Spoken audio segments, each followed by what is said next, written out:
Hello friends, स्वागत है आप सभी का हमारे चैनल रैपिड नॉलेज में। आज हम इस वीडियो में आपके लिए लेके आए हैं क्लास 10 साइंस का चैप्टर नंबर 11, जिसमें हम आपको पढ़ाएंगे विद्युत के बारे में, यानी कि इलेक्ट्रिसिटी के बारे में।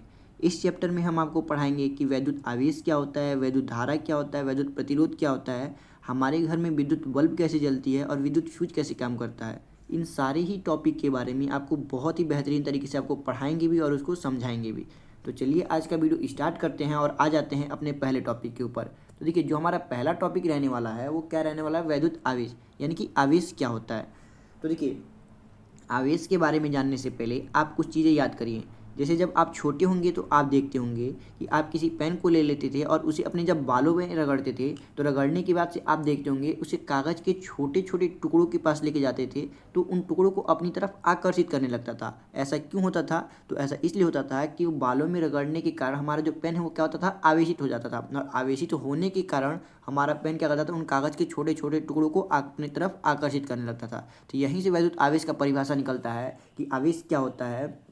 तो किसी भी पदार्थ का वह गुण जिसके कारण उसमें विद्युत प्रभाव तथा चुंबकीय प्रभाव उत्पन्न होते हैं, विद्युत आवेश कहलाता है। विद्युत प्रभाव और चुंबकीय प्रभाव क्या है? वस्तु को अपनी तरफ आकर्षित करने का जो गुण है या प्रतिकर्षित करने का गुण है, वही क्या कहता है, उसमें विद्युत प्रभाव या चुंबकीय प्रभाव कहलाता है। ठीक है, तो इसी को हम लोग क्या कहते हैं, वैद्युत आवेश कहते हैं। तो वैद्युत आपको समझ में आ गया होगा कि किसी पदार्थ का ऐसा गुण जिसके कारण उसमें विद्युत प्रभाव और चुंबकीय प्रभाव देखने को मिलते हैं, वो क्या कहलाता है, वैद्युत आवेश कहलाता है। और आवेश को जब भी हमको दिखाना होगा तो उसको स्मॉल क्यू से दिखाते हैं। किसे दिखाते हैं? स्मॉल क्यू से आवेश को हम क्या करते हैं, प्रदर्शित करते हैं। ठीक है, अब देखिए, आवेश को मापने के लिए जिस मात्रक की आवश्यकता होती है उसे हम लोग क्या कहते हैं, कूलाम कहते हैं। किसी भी चीज़ को मापने के लिए हमारे पास कोई ना कोई मात्रक की आवश्यकता होती है, तो उसी प्रकार से आवेश को भी मापने के लिए जिस मात्रक का हम लोग यूज करते हैं उसका नाम क्या है, कूलाम। और कूलाम को हम लोग किसे दिखाते हैं, सी से दिखाते हैं। देखिए, तो वही चीज़ यहाँ पर लिखा गया है कि आवेश का जो एसआई मात्रक है वो क्या होता है, कूलाम होता है, और यह एक अदिश राशि है। ठीक है, यहाँ तक आपको सारी चीज़ें समझ में आ गई होंगी। अब देखिए, जो आवेश होता है वो आवेश दो प्रकार का होता है। कितने प्रकार का? दो प्रकार का। एक होता है धनात्मक आवेश और एक होता है ऋणात्मक आवेश। अब धनात्मक आवेश क्या होता है और ऋणात्मक आवेश क्या होता है, इस चीज़ को समझाने के लिए आप एक चीज़ फील करिए। देखिए, आपको मालूम है, अगर हमारे पास कोई भी परमाणु है, ठीक है, क्या है, कोई भी परमाणु है या कोई भी वस्तु है, तो उसमें जितने इलेक्ट्रॉन होते हैं उतने ही क्या होते हैं, प्रोटॉन होते हैं। और इलेक्ट्रॉनों पे क्या होता है, माइनस चार्ज होता है, और प्रोटॉनों पे क्या होता है, प्लस चार्ज होता है। तो यानी कि किसी भी पदार्थ पर जितने धनात्मक आवेश हैं उतना ही क्या है, ऋणात्मक आवेश हैं। तो दोनों एक दूसरे को कैंसिल कर देते थे, तो उस पर कोई भी आवेश नहीं होता था। लेकिन जैसे ही हम धनात्मक आवेश की बात करें, क्या करें, धनात्मक आवेश की बात, यानी किसी भी वस्तु पर अगर प्लस वाली मान अधिक हो, क्या हो, प्लस वाली मान अधिक हो, तो वो वस्तु क्या कहलाएगी, धनात्मक आवेश कहलाएगी। देखिए, अगर हमारे पास कोई भी ऐसा वस्तु है जिसमें इलेक्ट्रॉनों की संख्या को हम क्या करते हैं, कम कर देनी। इलेक्ट्रॉनों की संख्या अगर कम हो जाए उसमें, तो यानी कि वो वस्तु क्या कहलाएगी, धनावेशित कहलाएगी। जैसे मान लीजिए इसमें जितने इलेक्ट्रॉन है उतने ही प्रोटॉन है, तो अगर इलेक्ट्रॉनों की संख्या आप कम करते हैं तो ऑटोमेटिक प्रोटॉन क्या हो जाएंगे, अधिक हो जाएंगे। और प्रोटॉन अधिक होने का मतलब कि वो उसमें प्लस चार्ज क्या हो जाएगा, अधिक हो जाएगा। तो इस प्रकार से वो वस्तु क्या कहलाएगी, धनावेशित कहलाएगी। और ऋणावेश क्या होता है, ऋणात्मक आवेश, अगर किसी भी वस्तु पर इलेक्ट्रॉनों की संख्या अधिक हो जाए, क्या हो जाए, अधिक हो जाए, तो जैसे इलेक्ट्रॉनों की संख्या अधिक हो जाएगी, यानी कि माइनस चार्ज अधिक हो जाएगा और प्लस चार्ज क्या हो जाएगा, कम हो जाएगा। इस प्रकार से वो वस्तु क्या कहलाएगी, ऋणावेशित कहलाएगी। ठीक है, तो यानी आपको धनात्मक आवेश और ऋणात्मक आवेश समझ में आ गया होगा। देखिए, तो वही चीज़ यहाँ पर लिखा गया है कि धनात्मक आवेश क्या होता है, यदि किसी वस्तु पर इलेक्ट्रॉनों की कमी हो जाती है, क्या होती है, इलेक्ट्रॉनों की कमी हो जाती है, इलेक्ट्रॉन कम हो जाएंगे, यानी कि माइनस चार्ज कम हो गया और प्लस चार्ज अधिक हो गया, तो वह वस्तु क्या कहलाती है, धनावेशित हो जाती है। इसी प्रकार से ऋणात्मक आवेश यानी कि निगेटिव चार्ज जो होता है, यदि किसी वस्तु पर, देखिए यहाँ पर लिखा गया, इलेक्ट्रॉनों की अधिकता हो जाती है, क्या होती है, इलेक्ट्रॉनों की अधिकता हो जाती है, यानी माइनस चार्ज अधिक हो गया और प्लस चार्ज क्या हो गया, कम हो गया, तो इस प्रकार से वो वस्तु क्या कहलाती है, ऋणावेशित हो जाती है। क्या होती है, ऋणावेशित हो जाती है। अब देखिए, आवेश का सूत्र होता है, आवेश का सूत्र क्या होता है कि आवेश जो होता है वो बराबर होता है इलेक्ट्रॉनों की संख्या गुणे इलेक्ट्रॉनों पर आवेश, इलेक्ट्रॉन पर आवेश। और आवेश को हम लोग किससे दिखाते हैं, क्यू से दिखाते हैं, यानी कि क्यू बराबर इलेक्ट्रॉनों की संख्या अगर एन हो और एक इलेक्ट्रॉन पर आवेश क्या हो, ई हो, तो क्यू बराबर एन ई क्या होता है, यहाँ से फॉर्मूला निकलता है। क्या निकलता है, क्यू बराबर एन ई फॉर्मूला निकल जाता है। ठीक है, तो इतनी चीज़ें आपको समझ में आ गई होंगी कि आवेश क्या होता है। देखिए, आवेश के बारे में मैंने आपको क्या पढ़ाया कि आवेश क्या है, किसी भी पदार्थ का ऐसा गुण है जिसके कारण उसमें चुंबकीय और विद्युत प्रभाव देखने को मिलते हैं। आवेश दो प्रकार के होते हैं, धनात्मक आवेश और ऋणात्मक आवेश। धनात्मक आवेश क्या होता है, किसी वस्तु पर अगर इलेक्ट्रॉनों की कमी हो जाए तो वस्तु क्या कहलाता है, धनात्मक आवेश, धनावेशित हो जाता है। और अगर किसी वस्तु पर इलेक्ट्रॉनों की संख्या अधिक हो जाए तो वस्तु कहलाता है, ऋणावेशित कहलाता है। ठीक है, इतना चीज़ हमने आपको समझा दिया। फिर हमने आपको आवेश का सूत्र पढ़ाया। आवेश का सूत्र हमने आपको क्या बताया कि आवेश बराबर होता है इलेक्ट्रॉनों की संख्या गुणे एक इलेक्ट्रॉन पर आवेश। और आवेश को हम लोग किसे दिखाते हैं? क्यू से दिखाते हैं। आवेश को हम लोग किसे दिखाते हैं? क्यू से दिखाते हैं। और इलेक्ट्रॉनों की संख्या को एन से दिखाते हैं और एक इलेक्ट्रॉन पर आवेश को ई से दिखाते हैं। तो क्यू बराबर एन ई क्या होता है? सूत्र हमारे पास निकल कर चला आता है। अब देखिए ई का जो मान होता है, ई का मान कितना होता है ये याद कर लीजिएगा। एक इलेक्ट्रॉन पर जो आवेश होता है वो होता है 1.6। कितना होता है? 1.6 इंटू 10⁻⁻19 कूलाम होता है। और ये आवेश कैसा होता है? ऋणात्मक, क्योंकि हमने अभी आपको बताया कि जो इलेक्ट्रॉन पर आवेश होता है कैसा होता है? ऋणात्मक आवेश होता है। कैसा होता है? ऋणात्मक आवेश होता है। ठीक है, तो अब देखिए, अब यहाँ पे हमारा आ जाता है अगला टॉपिक। देखिए यहाँ पे नोट में एक चीज़ लिखा गया है कि एक कूलाम आवेश की रचना करने वाले इलेक्ट्रॉनों की संख्या, यानी अगर एक कूलाम हमको आवेश बनाना हो तो उसके लिए कितने इलेक्ट्रॉनों की आवश्यकता होती है, तो उसका मान बताइए। तो देखिए आप डायरेक्ट याद कर लीजिएगा इसको, ये काम आता है n = होता है 6.25 इंटू 10⁻18 कूलाम, 18 इलेक्ट्रॉन। ठीक है, अब ये निकलता कैसे है उसको देखिए, हम आपको निकाल के बताते हैं। आपने सूत्र पढ़ा था Q बराबर NE। क्या पढ़ा है? Q बराबर NE। Q का मान हमको कितना लेना है? 1 लेना है, क्योंकि हमको एक कूलाम आवेश में निकालना है। तो इसलिए Q का मान कितना हो जाएगा? 1 हो जाएगा। और N का मान यानी इलेक्ट्रॉनों की संख्या तुमको निकालना है, तो N को तो ऐसे रहने देंगे। और एक इलेक्ट्रॉन पर आवेश कितना होता है? तो 1.6 इंटू 10⁻⁻19। ठीक है, अब देखिए 1.6 इंटू 10⁻⁻19 को जब इधर आप भेजेंगे इसके नीचे आ जाएगा 1.6 इंटू 10⁻⁻19। और जब आप इसको सॉल्व करेंगे तो आपके पास वैल्यू निकल के आएगी 6.25 इंटू 10⁻18 इलेक्ट्रॉन। ठीक है, तो इस प्रकार से आप इलेक्ट्रॉनों की संख्या निकाल सकते हैं। अब देखिए नोट में यहाँ पे लिखा गया है कि इलेक्ट्रॉन पर कैसा होता है? ऋण आवेश होता है। इलेक्ट्रॉन पर क्या होता है? ऋण आवेश होता है। ठीक है, और कितना होता है ये भी हमने आपको बता दिया कि 1.6 इंटू 10⁻⁻19 कूलाम। ठीक है, अब देखिए, अब जो हमारा अगला टॉपिक रहने वाला है वो क्या रहने वाला है? विद्युत धारा। विद्युत धारा क्या होता है इसको हम आपको समझाते हैं। देखिए विद्युत धारा क्या होता है? किसी चालक में आवेश प्रवाह की दर को विद्युत धारा कहते हैं। देखिए जहाँ पे प्रवाह की दर आ जाए, दर का मतलब कि वहाँ समझिए आपको भाग देना है समय से। क्या करना है? भाग देना है समय से। तो इसमें बोला गया है किसी भी चालक में आवेश प्रवाह की दर को, यानी कि आवेश किससे दिखाएंगे? क्यू को, और दर बोलते तो इसकी हम क्या करेंगे? टी से भाग करेंगे। यानी आवेश प्रवाह की दर क्या हो गया? Q/T। इसी को हम लोग क्या कहते हैं? विद्युत धारा कहते हैं। क्या कहते हैं? विद्युत धारा कहते हैं। और इसे हम लोग क्या दिखाते हैं? स्मॉल आई से दिखाते हैं। इसे स्मॉल आई से दिखाते हैं। तो स्मॉल आई क्या हो गया? किसी चालक में आवेश प्रवाह की दर को, यानी कितने टाइम में आवेश कितना प्रवाहित हो रहा है, उसी को हम लोग क्या कहते हैं? विद्युत धारा कहते हैं। और इसका सूत्र होता है कि I = होता है Q/T होता है। क्या होता है? Q/T। आई क्या है? विद्युत धारा, क्योंकि विद्युत धारा को हम लोग आई से दिखाते हैं। और Q क्या है? आवेश। T क्या है? समय। ठीक है, यानी कि आप विद्युत धारा समझ में आ गया होगा कि किसी चालक में आवेश प्रवाह की दर को हम लोग क्या कहते हैं? विद्युत धारा कहते हैं। और विद्युत धारा को हम लोग स्मॉल आई से दिखाते हैं। और आई का जो सूत्र होता है I = Q/T होता है, जहाँ Q क्या है? आवेश है, T क्या है? समय है, और I क्या है? विद्युत धारा है। ठीक है, इतना चीज़ आपको समझ में आ गया होगा। अब देखिए विद्युत धारा का मात्रक, जिस प्रकार से हमने आपको आवेश का मात्रक पढ़ाया था उसी प्रकार से विद्युत धारा का भी मात्रक होता है। विद्युत धारा को हम लोग किस में नापते हैं? देखिए विद्युत धारा का जो मात्रक होता है एक होता है एम्पियर, एक होता है इसका SI मात्रक एम्पियर। अब देखिए एक मात्रक हम लोग यहाँ से निकाल सकते हैं। देखिए I = हमने क्या निकाला है? Q/T। और देखिए Q का क्या है? आवेश है, और आवेश का मात्रक क्या होता है? कूलाम होता है। और नीचे क्या लिखा गया? T का मतलब क्या होता है? समय। और समय का हम लोग का जो मात्रक यूज़ करते क्या कहते हैं? सेकेंड यूज़ करते हैं, यानी कि कूलाम प्रति सेकेंड। देखिए कूलाम प्रति सेकेंड, तो वही यहाँ पर लिखा गया है कूलाम प्रति सेकेंड। यानी विद्युत धारा का दो मात्रक हमने याद कर लिया, एक होता है एम्पियर, एक होता है कूलाम प्रति सेकेंड। ठीक है, अब देखिए इसके और छोटे छोटे मात्रक होते हैं। अगर आपको कहीं मिली एम्पियर दिख जाए, क्या दिख जाए? देखिए अगर आपको कहीं भी मिली एम्पियर दिख जाए, क्या दिख जाए? 1 मिली एम्पियर। तो मिली एम्पियर को हम, मिली का मतलब M और एम्पियर का मतलब A। ठीक है, यानी कि 1 मिली एम्पियर बराबर कितना एम्पियर होता है? तो जब भी आपको देखिए मिली दिख जाए, मिली शब्द देखते ही आपको समझ जाना है कि वहाँ पे आपको 10⁻³ का यूज करना है। ठीक है, तो वही देखिए ये जो 10⁻³ ये क्या लिखा गया है? ये लिखा गया 10⁻³ एम्पियर। ठीक है, क्या लिखा गया? एम्पियर।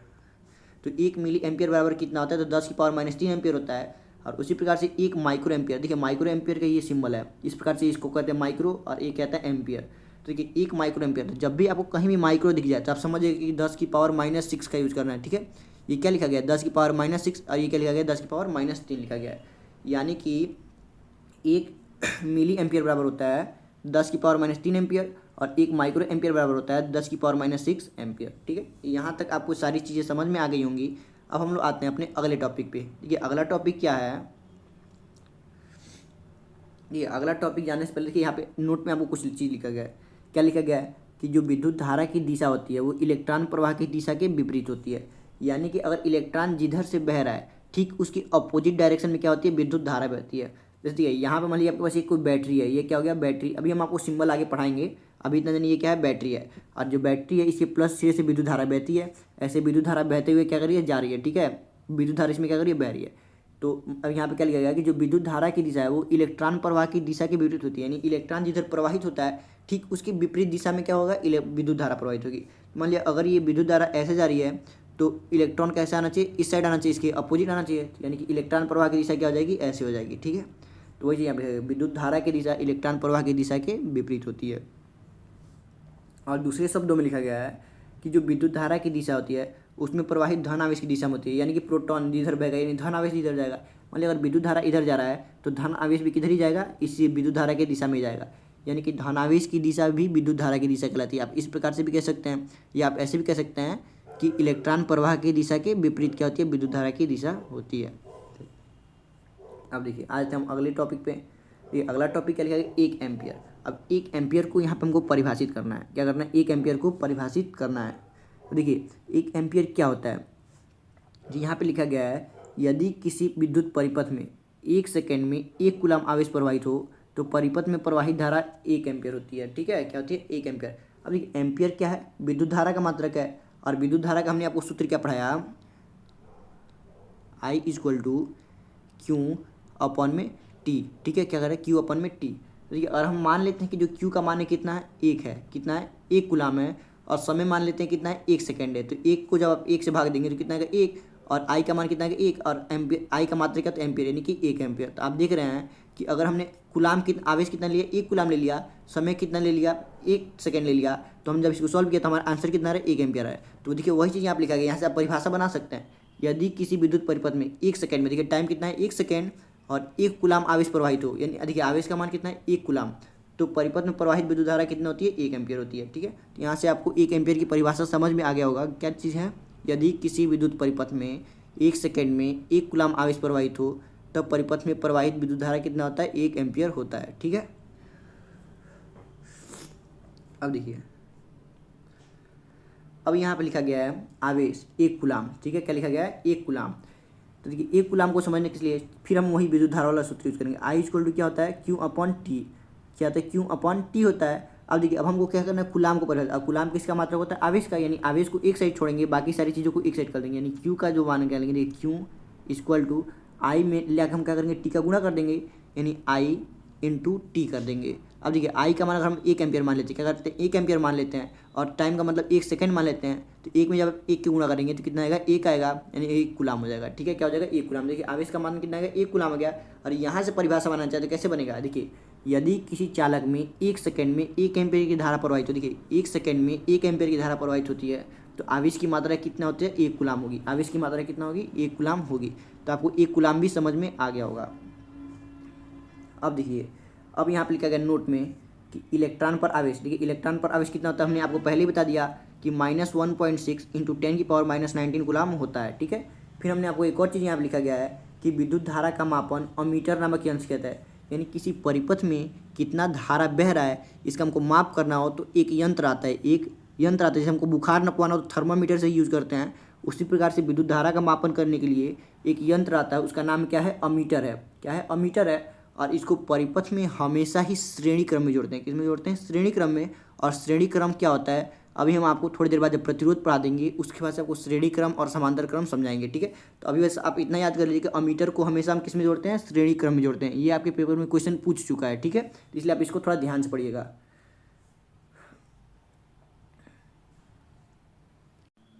देखिए अब हमारा जो अगला टॉपिक रहने वाला है वो क्या रहने वाला है, विद्युत पदार्थों के प्रकार। या रहने वाला है पदार्थों के प्रकार।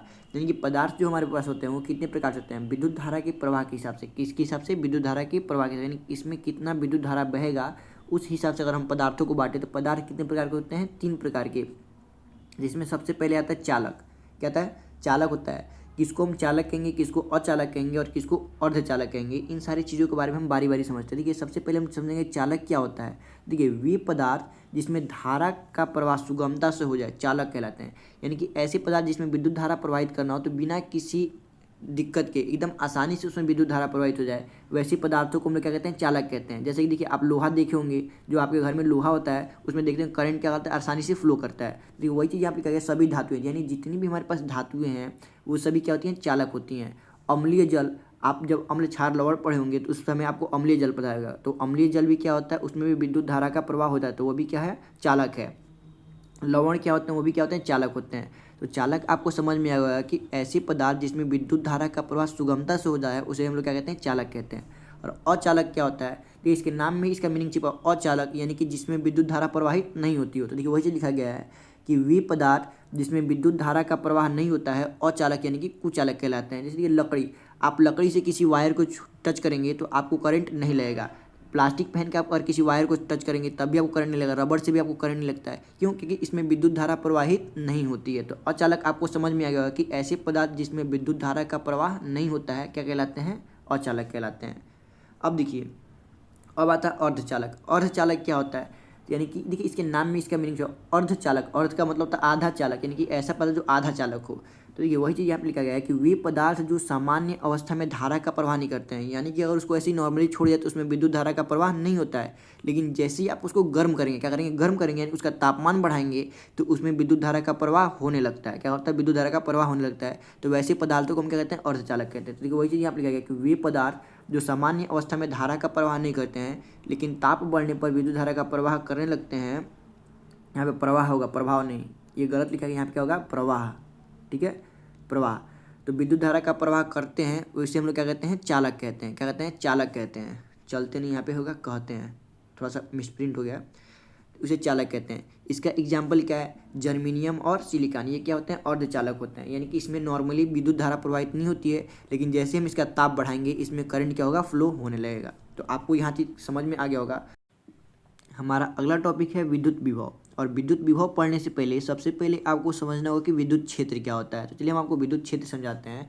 देखिए जैसे आप किसी चुंबक को देखेंगे, अगर आपके पास कोई चुंबक है तो उसके आसपास आप एक एरिया देखते होंगे, जहाँ तक आप किसी लोहे की कील को ले जाकर रखेंगे तो उसको आकर्षित करता था, तो उसके आसपास का कुछ ना कुछ एरिया होता था, तो उसको हम चुंबकीय क्षेत्र कहते थे। उसी प्रकार से आवेश के आसपास का भी कोई एक ऐसा क्षेत्र होता है, जिस रेंज तक आप जाएंगे तो आपको विद्युत प्रभाव का अनुभव होगा, उसी एरिया को हम क्या कहते हैं, विद्युत क्षेत्र कहते हैं। ठीक है, तो आपको विद्युत क्षेत्र समझ में आ गया होगा। तो अब आते हैं हम लोग विद्युत विभव के ऊपर। देखिए विद्युत विभव क्या है, तो यहाँ पर लिखा गया है कि एकांक धनावेश को, क्या लिखा गया है, एकांक धनावेश को अनंत से विद्युत क्षेत्र के भीतर किसी बिंदु तक लाने में किए गए कार्य को उस बिंदु का विद्युत विभव कहते हैं। ठीक है, जैसे देखिए आपके पास मान लीजिए कोई विद्युत क्षेत्र हो गया, क्या हो गया, विद्युत क्षेत्र हो गया, और ये आपका अनंत हो गया। इस अनंत पे एक आवेश क्यों है, क्यों क्या है, अनंत है, इसमें क्या एकांक धनावेश बोला। क्या बोला, एकांक धनावेश, यानी कि एक कूलाम का धनावेश है। इसको अनंत से वैद्युत क्षेत्र के भीतर किसी बिंदु तक लेके आने में जो कार्य करना पड़ता है उसी कार्य को हम लोग क्या कहते हैं, विद्युत विभव कहते हैं। क्या कहते हैं, विद्युत विभव कहते हैं। और इसे हम लोग कैपिटल भी से प्रदर्शित करते हैं। क्या करते हैं, कैपिटल भी से प्रदर्शित करते हैं। और इसका सूत्र होता है V equal to W by Q. V equal to क्या होता है, डब्ल्यू अपॉन क्यू। V क्या है, विद्युत विभव है, W क्या है, किया गया कार्य है, और Q क्या है, धनावेश है। ठीक है, Q क्या है, आवेश। यानी विद्युत विभव आपको समझ में आ गया होगा कि एकांक धनावेश को अनंत से वैद्युत क्षेत्र के भीतर किसी बिंदु तक लेके आने में जो कार्य करना पड़ता है उसी कार्य को हम लोग क्या कहते हैं, वैद्युत विभव कहते हैं। ठीक है, क्या कहते हैं, वैद्युत विभव। और विभव का जो मात्रक होता है वो क्या होता है, वोल्ट होता है। क्या होता है, एक होता है एसआई मात्रक वोल्ट, और एक इसका सूत्र से हम इसका मात्रक बना लेंगे। V इक्वल टू क्या होता है, डब्ल्यू अपान क्यू होता है। डब्ल्यू क्या है, कार्य, और कार्य का मात्रक क्या होता है, जूल होता है। कार्य का मात्रक क्या होता है, जूल होता है। ठीक है, और इसका आवेश का मात्रक क्या होता है, कुलाम होता है। ठीक है, क्या होता है, कुलाम होता है। तो यानी कि इसका मात्रक क्या बन गया, जूल प्रति कुलाम। क्या बन गया, जूल प्रति कुलाम बन गया। ठीक है, अब देखिए अब आया था हमारे पास डेफिनेशन अगला एक वोल्ट का। किसका, एक वोल्ट का, कि एक वोल्ट क्या होता है। ठीक है, जैसे मानिए हमने आपको आवेश पढ़ाया तो आवेश का मात्रक कुलाम होता था, हमने एक कुलाम का परिभाषा पढ़ाया। फिर से विद्युत धारा पढ़ाया तो विद्युत धारा का मात्रक क्या होता है, एम्पियर, तो हमने एक एम्पियर की परिभाषा पढ़ाई। उसी प्रकार से विद्युत विभव पढ़ा रहे थे, विद्युत विभव का मात्रक क्या होता है, वोल्ट, तो हम आपको एक वोल्ट का परिभाषा पढ़ाएंगे। अब देखिए एक वोल्ट क्या होता है। फिर देखिए वोल्ट यानी विभव, विभव का मात्रक क्या होता है, V इक्वल टू फार्मूला होता है V equal to W upon Q. यानी कि अगर हम कार्य का मान कितना कर दें, 1 जूल कर दें, कितना कर दें, 1 जूल कर दें, और आवेश का मान भी क्या कर दें, 1 कूलाम कर दें, तो 1 से आप जब 1 को भाग करेंगे तो भी का मान कितना आ जाएगा, 1 वोल्ट आ जाएगा। ठीक है, क्या हो जाएगा, 1 वोल्ट आ जाएगा। यानी कि अब यहाँ से हम परिभाषा बनाएं तो क्या हो जाएगा, और 1 कूलाम आवेश को अनंत से वैद्युत क्षेत्र के भीतर किसी बिंदु तक लेके आने में अगर 1 जूल कार्य करना पड़े तो उस बिंदु का विभव कितना होगा, 1 वोल्ट होगा। तो देखिए वही परिभाषा यहाँ पे लिखी गई होगी कि 1 कूलाम आवेश को अनंत से विद्युत क्षेत्र के भीतर किसी बिंदु तक लाने में किया गया कार्य 1 जूल हो तो उस बिंदु पर विभव कितना होता है, 1 वोल्ट होता है। ठीक है, तो आपको 1 वोल्ट समझ में आ गया होगा। अब हम लोग आते हैं विभव के मात्रक पे। अब देखिए विभव के कुछ छोटे मात्रक है, कुछ बड़े मात्रक हैं।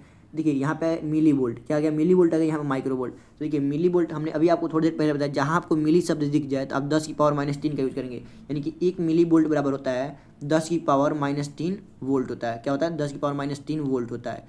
तो देखिए वही चीज़ यहाँ पे लिखा है 10⁻³ वोल्ट। उसी प्रकार से 1 माइक्रो वोल्ट अगर बोल दे तो माइक्रो शब्द जहाँ भी आपको दिखेगा 10⁻6 यूज करना है, यानी कि 1 माइक्रो वोल्ट बराबर होता है 10⁻6 वोल्ट।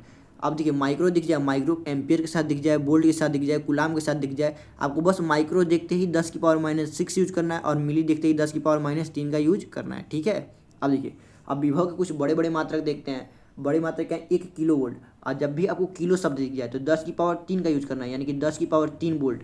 1 किलो वोल्ट बराबर होता है 10⁻³ वोल्ट। और जहाँ मेगा दिख जाए तो मेगा के लिए 10⁻6 का यूज करते हैं। किसका यूज करते हैं, 10⁻6 का, यानी कि 10⁻6 वोल्ट। 1 मेगा वोल्ट बराबर 10⁻6 वोल्ट होता है। ठीक है, तो इतना चीज़ आपको समझ में आ गया होगा। अब हम लोग आते हैं अगले टॉपिक पे। अगला टॉपिक क्या है, विद्युत विभवांतर।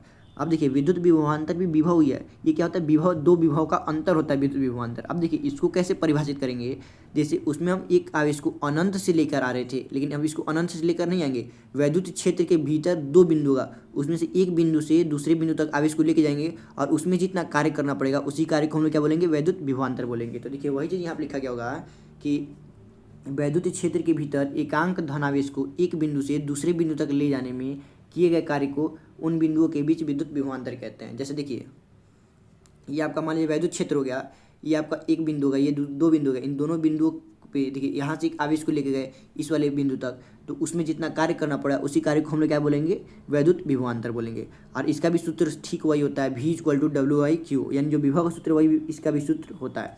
यहाँ जो विभवांतर लिखा गया इसको हम लोग डेल्टा V से दिखाते हैं। किसे दिखाते हैं, डेल्टा V से। डेल्टा का मतलब कि डिफरेंस, अंतर, दो विभव का अंतर, यानी कि V1 - V2 क्या हो जाएगा, इसका मतलब होता है V1 - V2 होता है। ठीक है, इतना चीज़ आपको समझ में आ गया।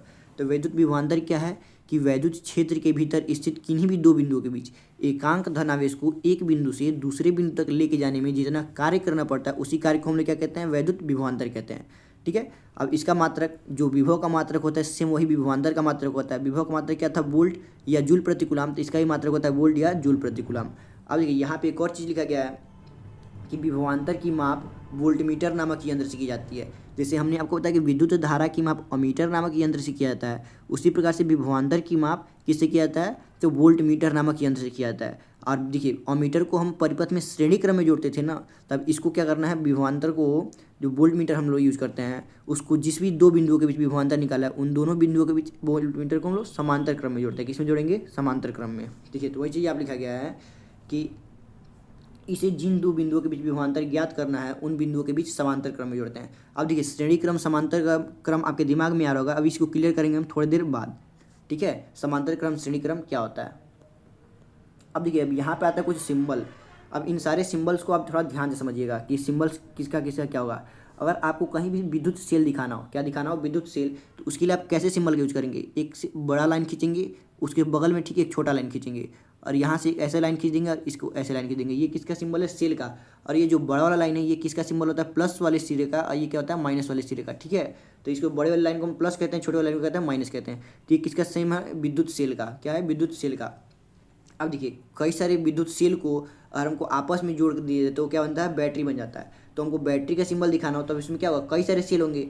तो देखिए उसको कैसे हम लोग सिंबल दिखाएंगे, सबसे पहले एक ऐसा लाइन लेंगे और यहाँ पे एक बड़ी लाइन खींचेंगे, ये कौन सा होगा, प्लस वाला सिरा हो गया, और फिर एक छोटी लाइन। अब मान लीजिए यहाँ पे दूसरा सेल जोड़ना है तो फिर यहाँ से एक ऐसे लाइन खींचेंगे और ये क्या, एक बड़ी लाइन खींचेंगे, और फिर मान लीजिए इसके बगल में एक छोटी लाइन होती है, ये यहाँ पे क्या होगा, 2 सेल जुड़ गया। अब मान लीजिए फिर यहाँ तीसरा जोड़ना है तो फिर इस लाइन को ऐसे बढ़ाएंगे, यहाँ पे एक बड़ी लाइन खींचेंगे, इसके बगल में छोटी लाइन खींचेंगे और इसको ऐसे खींच देंगे। यहाँ पे देखिए कितना सेल हो गया, देखिए ये 1 पेयर हो गया, ये 2 पेयर हो गया, ये 3 पेयर, इसमें कितने टोटल सेल जुड़े हैं, 3 सेल जुड़े हैं। और ये वाला छोटा वाला सिरा किसका होता है, माइनस का। तो ये क्या है, बैटरी का सिंबल हो गया। किसका सिंबल हो गया, बैटरी का।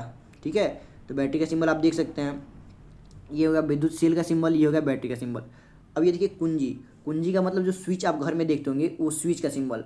देखिए अगर स्विच आपके पास ऐसे है, क्या दिया गया है, ये स्विच ऐसा है, यानी ये खुला हुआ स्विच है। कैसा है, खुला हुआ स्विच, यानी कि ओपन स्विच है। और जब भी ऐसा आपको स्विच दिख जाए तो समझ जाइए कि उस परिपथ में धारा नहीं उस परिपथ में धारा बह नहीं रहा है। ठीक है, क्यों, अब देखिए जैसे यहाँ पे खुली स्विच और जैसे ये जो है बंद स्विच का कुंजी है, ये किसका है, देखिए यहाँ पे एक और आपको कुंजी दिखा रहे हैं और इस कुंजी के बस बीच में से डॉट दिख जाती है, इसका मतलब ये कुंजी क्या है, बंद है। अब बंद का मतलब कि इसमें धारा बहेगी, ये खुला का मतलब इसमें धारा नहीं बहेगी, बंद का मतलब इसमें धारा बहेगी। ठीक है, क्या होगी, इसमें धारा बहेगी। तो आप इस चीज़ को याद रखिएगा। देखिए नाम से अपोजिट है, अगर कुंजी खुली है तो उसमें धारा नहीं बहती है, अगर कुंजी बंद है तो उसमें धारा बहती है। बंद वाले में डॉट होता है, खुले वाले में डॉट नहीं होता है। तो आप इस चीज़ को याद रखिए, स्विच का सिंबल था। अब देखिए तार संधि, आप देखेंगे घरों में जो वायर होता है उस वायर को अगर एक वायर में कोई दूसरा वायर जोड़ना हो तो उसको हम लोग कैसे दिखाते हैं। तो आप एक लाइन खींच लीजिए, इस पर मान लीजिए यहाँ पे हमने कहीं से एक और वायर लेकर आया और यहाँ पे जोड़ दिया, जहाँ पे जोड़ा वहाँ पे हमने मोटा डॉट दिखा दिया। तो ये क्या हो, ये तार संधि है। क्या है, तार संधि है। इस प्रकार से हम लोग तार संधि को दिखाते हैं। अब देखिए तार क्रॉसिंग, ठीक है, तार क्रॉसिंग को हम लोग कैसे दिखाते हैं। और मान लीजिए ये तार है, ठीक है, और एक इसके ऊपर से तार लेके जाना है, लेकिन इस तार को इसमें जोड़ना नहीं है, बस ऊपर से लेके जाना है। तो उसके लिए इसके ऊपर से लेके आएंगे, ऐसे ऊपर से निकाल के फिर से इधर लेके आ जाएंगे। इसका मतलब ये तार क्रॉसिंग है, यानी ये तार एक दूसरे से जुड़े नहीं है, बस एक दूसरे के ऊपर रखे हुए हैं। ठीक है, ये क्या है, तार क्रॉसिंग। अब देखिए तार क्रॉसिंग भी हो और तार संधि भी हो, उसका सिंबल क्या होता है। तो आप एक ऐसे तार ले लेंगे और एक ऐसे तार ले लेंगे और यहाँ पे बीच में डॉट लगा देंगे। तो ये क्या है, संधि के साथ तार क्रॉसिंग है, यानी कि इसमें संधि भी है और तार क्रॉसिंग भी है, दोनों है। ठीक है, तो वो चीज़ इसमें नहीं दिया गया है, तो ये हम आपको बता दिए, संधि के साथ तार क्रॉसिंग है। ठीक है, उसका सिंबल है। अब देखिए अगर आपको डायग्राम से विद्युत बल्ब को दिखाना हो तो विद्युत बल्ब को कैसे दिखाएंगे। तो विद्युत बल्ब का सिंबल है, या तो आप ऐसे कर दीजिए, ये एक विद्युत बल्ब हो गया, या आप विद्युत बल्ब बना दीजिए, ऐसे विद्युत बल्ब बना दीजिए, फिर ऐसे बना दीजिए यहाँ पे। ठीक है, ये क्या है, विद्युत बल्ब का सिंबल है। तब इस प्रकार से विद्युत बल्ब बना सकते हैं। यहाँ देखिए यहाँ पे दोनों सिंबल दिया गया है। अब प्रतिरोध को दिखाना, तो प्रतिरोध को कैसे हम लोग दिखाते हैं। देखिए इस प्रकार से जहाँ आपको सिंबल दिख जाए तो आप समझ जाइए किसका सिंबल है, प्रतिरोध का सिंबल है। ठीक है, अब देखिए ये जो सिंबल दिख रहा है प्रतिरोध बना के, ऐसे अगर हमने प्रतिरोध बना दिया और इस पर हमने एक एरो दे दिया ऐसे, तो ये जो है ये क्या है, परिवर्ती प्रतिरोधक किसको बोलते हैं, या धारा नियंत्रक बोलते हैं, ये उसका सिंबल है। ठीक है, इसका एक और सिंबल होता है, आप यहाँ पर डायग्राम में देख सकते हैं, ऐसे प्रतिरोध बना के, ठीक है, फिर इस पर इस प्रकार से लाके एक एरो दे देंगे, ये भी किसका है, धारा नियंत्रक यानी कि परिवर्ती प्रतिरोधक का सिंबल है। अब देखिए अमीटर का सिंबल कैसे होगा, एक वायर लेंगे, इसमें बीच में सर्कल बनाएंगे और उसमें ए लिख देंगे, क्या करेंगे, ए लिख देंगे और इधर कर देंगे, ऐसे लाइन खींच देंगे और एक साइड प्लस एक साइड माइनस लिख देंगे, ये किसका हो जाएगा, अमीटर का।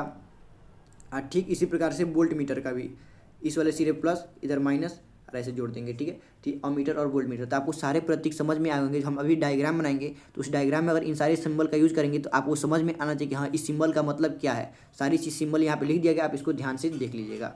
अब हम आते हैं विद्युत परिपथ के ऊपर कि विद्युत परिपथ कैसे हम लोग बनाते हैं। तो देखिए यहाँ पे लिखा गया है कि विद्युत धारा के प्रवाह के बंद मार्ग को, विद्युत धारा के जो प्रवाह है उसके बंद मार्ग को हम कहते हैं विद्युत परिपथ कहते हैं। मतलब कोई ऐसा परिपथ जिसमें विद्युत धारा बह रही है और उसका मार्ग क्या हो, बंद हो। देखिए यहाँ से विद्युत धारा बहना स्टार्ट हुआ है, ऐसे धारा बहते बहते इधर भी धारा जा रहा है, इधर भी धारा जा रहा है, ठीक है, और धारा इधर आ रहा है, तो विद्युत धारा का बंद मार्ग है। ठीक है, इसको हम क्या कहते हैं, विद्युत परिपथ कहते हैं। और प्रत्येक विद्युत परिपथ में विभिन्न अवयव जैसे विद्युत उपकरण, स्विच, वोल्टमीटर, अमीटर इत्यादि लगे होते हैं। अब जितने भी हमारे पास विद्युत परिपथ होते हैं उसमें अलग अलग प्रकार के उपकरण लगे होते हैं। जैसे देखिए यहाँ पे वोल्टमीटर लगा हुआ है, यहाँ पे प्रतिरोध लगा हुआ है, यहाँ विद्युत धारा इसमें बह रही है। देखिए यहाँ पे आपको क्या दिखा गया, अमीटर लगा हुआ है, यहाँ पे सेल लगा हुआ है, यहाँ पे कुंजी लगा हुआ है। और आपको मान लीजिए यहाँ पे धारा नियंत्रक भी जोड़ना हो, यहाँ पे निकल मान लीजिए धारा नियंत्रक जोड़ना होता तो आप यहाँ पे, एक मिनट, देखिए मान लीजिए आपको धारा नियंत्रक जोड़ना है तो आप यहाँ पे ऐसे प्रतिरोध बना देते, ठीक है, और इसको ऐसे क्रॉसिंग दे देते, ठीक है, क्या करते, एक क्रॉसिंग दे देते, तो इसका मतलब ये क्या होता है, धारा नियंत्रक हो जाता है। ठीक है, यहाँ पे ऐसे धारा नियंत्रक जुड़ जाता है। मान लीजिए आपको बल्ब दिखाना हो तो आप यहाँ पे ऐसे बल्ब बना देते, ठीक है, ये क्या हो गया, बल्ब हो गया, यहाँ पे बल्ब लग गया है। अब देखिए ये क्लोज है, ये क्या है, देखिए क्लोज यानी बंद कुंजी का ये सिंबल है, यानी कि इसमें धारा प्रवाहित हो रही है। जब धारा प्रवाहित होगी तो इसमें क्या होगा, बल्ब जलेगा, ये क्या होगा, बल्ब जलेगा। तो इस प्रकार से इसमें आप बल्ब को भी जोड़ सकते हैं। देखिए हमारा जो अगला टॉपिक है वो क्या है, ओम का नियम। ओम का नियम क्या होता है इसको हम समझते हैं। देखिए यहाँ पे लिखा गया है कि ओम का नियम क्या है, यदि किसी चालक तार की भौतिक अवस्थाओं जैसे कि लंबाई हो गया, क्षेत्रफल हो गया, इसमें कोई परिवर्तन नहीं किया जाता है तो उस चालक के सिरों के बीच जो उत्पन्न विभवांतर होता है उसमें बहने वाली धारा की क्या होता है, अनुक्रमानुपाती होता है। ठीक है, जैसे देखिए आगे पास एक कोई तार हो गया, इस तार के ना तो हम क्षेत्रफल में कोई परिवर्तन कर रहे हैं ना ही इसकी लंबाई में कोई परिवर्तन कर रहे हैं, तो इसके सिरों के भी जो उत्पन्न विभवांतर होता है, विभवांतर को हम लोग किसे दिखाते हैं, भी से दिखाते हैं। तो उत्पन्न जो विभवांतर है इस चालक में जो बहने वाली धारा है, क्या है, बहने वाली धारा आई, इसके क्या होता है, अनुक्रमानुपाती होता है। अनुक्रमानुपाती का ये सिंबल होता है। और अनुक्रमानुपाती का मतलब क्या होता है, जिस हिसाब से आप भी का मान बढ़ाएंगे उसी हिसाब से आई का मान भी बढ़ेगा, यानी भी और आई समान रेशियो में बढ़ेंगे, और भी का मान आप कम करेंगे तो आई का मान भी क्या होगा, कम होगा। ठीक है, तो अनुक्रमानुपाती का मतलब यही होता है। तो आपको ओम के नियम में क्या समझाएगा कि अगर किसी चालक तार के लंबाई में और क्षेत्रफल में कोई परिवर्तन ना किया जाए, ठीक है, तो उसके सिरों के बीच जो उत्पन्न विभवांतर है उसमें बहने वाली धारा क्या होता है, अनुक्रमानुपाती होता है। अब देखिए जब भी ये अनुक्रमानुपाती का हम जब सिंबल हटाएंगे तो एक नियतांक का यूज करते हैं, क्या करते हैं, एक नियतांक का यूज करते हैं जिसे हम लोग आर से दिखाएंगे। तो भी इक्वल टू हमारे पास जो सूत्र आता है क्या आता है, आई आर। आई आर क्या है, एक अनुक्रमानुपाती नियतांक है जिसे हम लोग क्या कहते हैं, चालक तार का प्रतिरोध कहते हैं। क्या कहते हैं, चालक तार का प्रतिरोध कहते हैं। तो आपको ओम का नियम समझ में आ गया होगा। ओम का नियम क्या है, यदि किसी चालक तार की भौतिक अवस्थाओं जैसे कि लंबाई और क्षेत्रफल आदि में कोई परिवर्तन ना हो तो उसके सिरों के बीच उत्पन्न विभवांतर उसमें बहने वाली धारा के अनुक्रमानुपाती होता है। भी अनुक्रमानुपाती आई हो गया और भी इक्वल टू आई आर हो गया, जहाँ आर क्या है, एक नियतांक है जिसे हम लोग चालक तार का प्रतिरोध कहते हैं। तो आपको ओम का नियम समझ में आ गया होगा। तो देखिए अब यहाँ पे आता है ओम के नियम का सत्यापन। ठीक है, ओम के नियम का सत्यापन। अब देखिए ओम के नियम का सत्यापन जब भी हम लोग करेंगे तो देखिए ओम के नियम का सत्यापन हम लोग कैसे कर सकते हैं। तो एक चीज़ आप याद रखिएगा कि जब भी किसी दो ऐसी राशियों के बीच ग्राफ खींचा जाए जो दोनों एक दूसरे के क्या हो, अनुक्रमानुपाती हो, यानी एक दूसरे के समानुपाती, यानी एक जिस रेशियो से बढ़ेगा दूसरा भी उसी रेशियो से बढ़ेगा, तो उसके बीच का ग्राफ हमेशा एक क्या होना चाहिए, सरल रेखा प्राप्त होना चाहिए। तो हमें क्या करना है, बस इन दोनों के बीच एक ग्राफ खींचना है और ग्राफ में सरल रेखा प्राप्त हो जाए तो हम समझ जाएंगे कि हमारा ओम का नियम क्या हो गया, सत्यापित हो गया। देखिए हमको मालूम है कि ओम का नियम जो है केवल धातु और मिश्र धातु के चालकों के लिए ही लागू होता है। जो ओम का नियम है वो केवल धातुओं और मिश्र धातुओं से बने जो चालक होते हैं उनके लिए ही लागू होता है। और देखिए हमारे पास अगर विभवांतर भी हो और धारा आई हो और इसके बीच हम ग्राफ खींचेंगे तो ग्राफ कैसे प्राप्त होना चाहिए, सरल रेखा प्राप्त होना चाहिए। देखिए वही चीज़ यहाँ पर लिखा गया है। अब चलो हम लोग ग्राफ खींचते हैं। तो सबसे पहले हम लोग डाटा लेंगे, तो हम लोग यहाँ पे एक कॉलम बना लेते हैं, भी आई आर आई। देखिए पहले से हम बना के लेके आए आपके लिए, आप देख लीजिएगा। जो भी आई और आर इन तीनों के बीच हम लोग एक ग्राफ खींचेंगे। एक मिनट, देखिए ये क्या हो गया, ये हो गया भी हो गया, ये भी का ये आई और ये आर। ठीक है, और भी का मान हम लोग 10 लेते हैं और आई का मान 2 लेते हैं। तो इसको जब हम सॉल्व करेंगे तो देखेंगे आर का मान क्या आएगा, 5 आएगा। आप कैसे आर का मान निकाला गया, देखिए हमने अभी आपका सूत्र पढ़ाया, भी इक्वल टू आई आर। भी इक्वल टू आई आर पढ़ाया, यानी आर का मान निकाला तो हम भी को क्या करेंगे, आई से भाग करेंगे, तो हमारे पास क्या आ जाएगा, आर का मान आ जाएगा। तो देखिए अगर हमने भी का मान 10 लिया और आई का मान 2 लिया तो उस हिसाब से आर का मान क्या है, 5 आया। फिर से हमने भी का मान जब 15 लिया, आई का मान 3 लिया तो आर का मान कितना आया, 5 आया।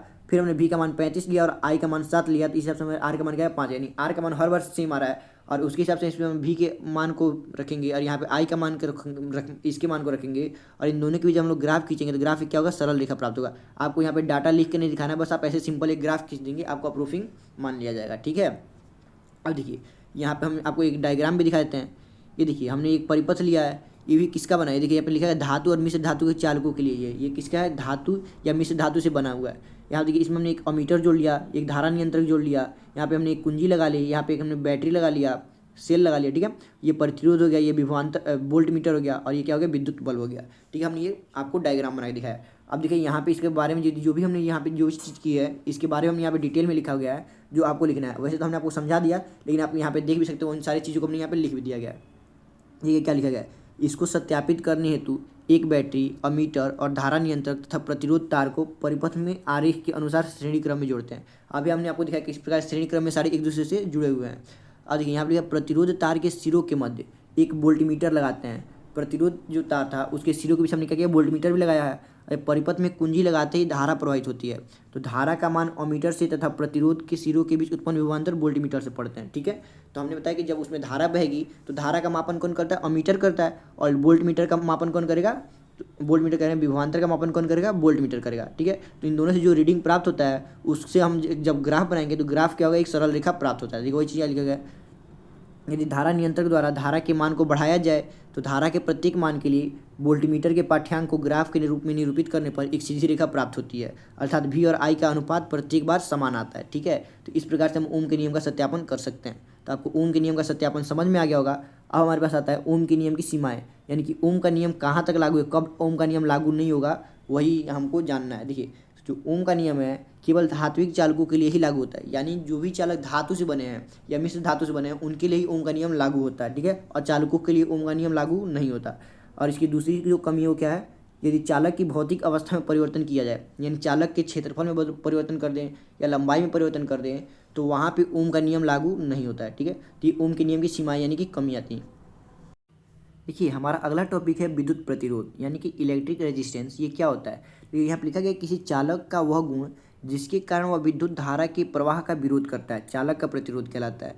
यानी कि देखिए, अगर आपके पास कोई तार दे दे और इसमें धारा प्रवाहित हो रही है और इस धारा प्रवाह के मार्ग में जो अवरोध उत्पन्न करता है उसी कारक को हम लोग क्या कहते हैं, प्रतिरोध कहते हैं। क्या कहते हैं, प्रतिरोध कहते हैं। जैसे आपको एक सिंपल सड़क पे, अगर एक खाली सड़क पे आपको चलने के लिए बोल दिया जाए और आप देखते हैं रास्ते में कहीं कहीं स्पीड ब्रेकर लगा होता है, वो क्या करता है, आपकी स्पीड में अवरोध उत्पन्न करता है। तो उसी प्रकार से जो धारा प्रवाह के मार्ग में अवरोध उत्पन्न करता है उसको हम लोग क्या कहते हैं, प्रतिरोध कहते हैं। और प्रतिरोध को हम लोग कैपिटल R से दिखाते हैं और इसका सूत्र होता है R = V/I। क्या होता है, V/I।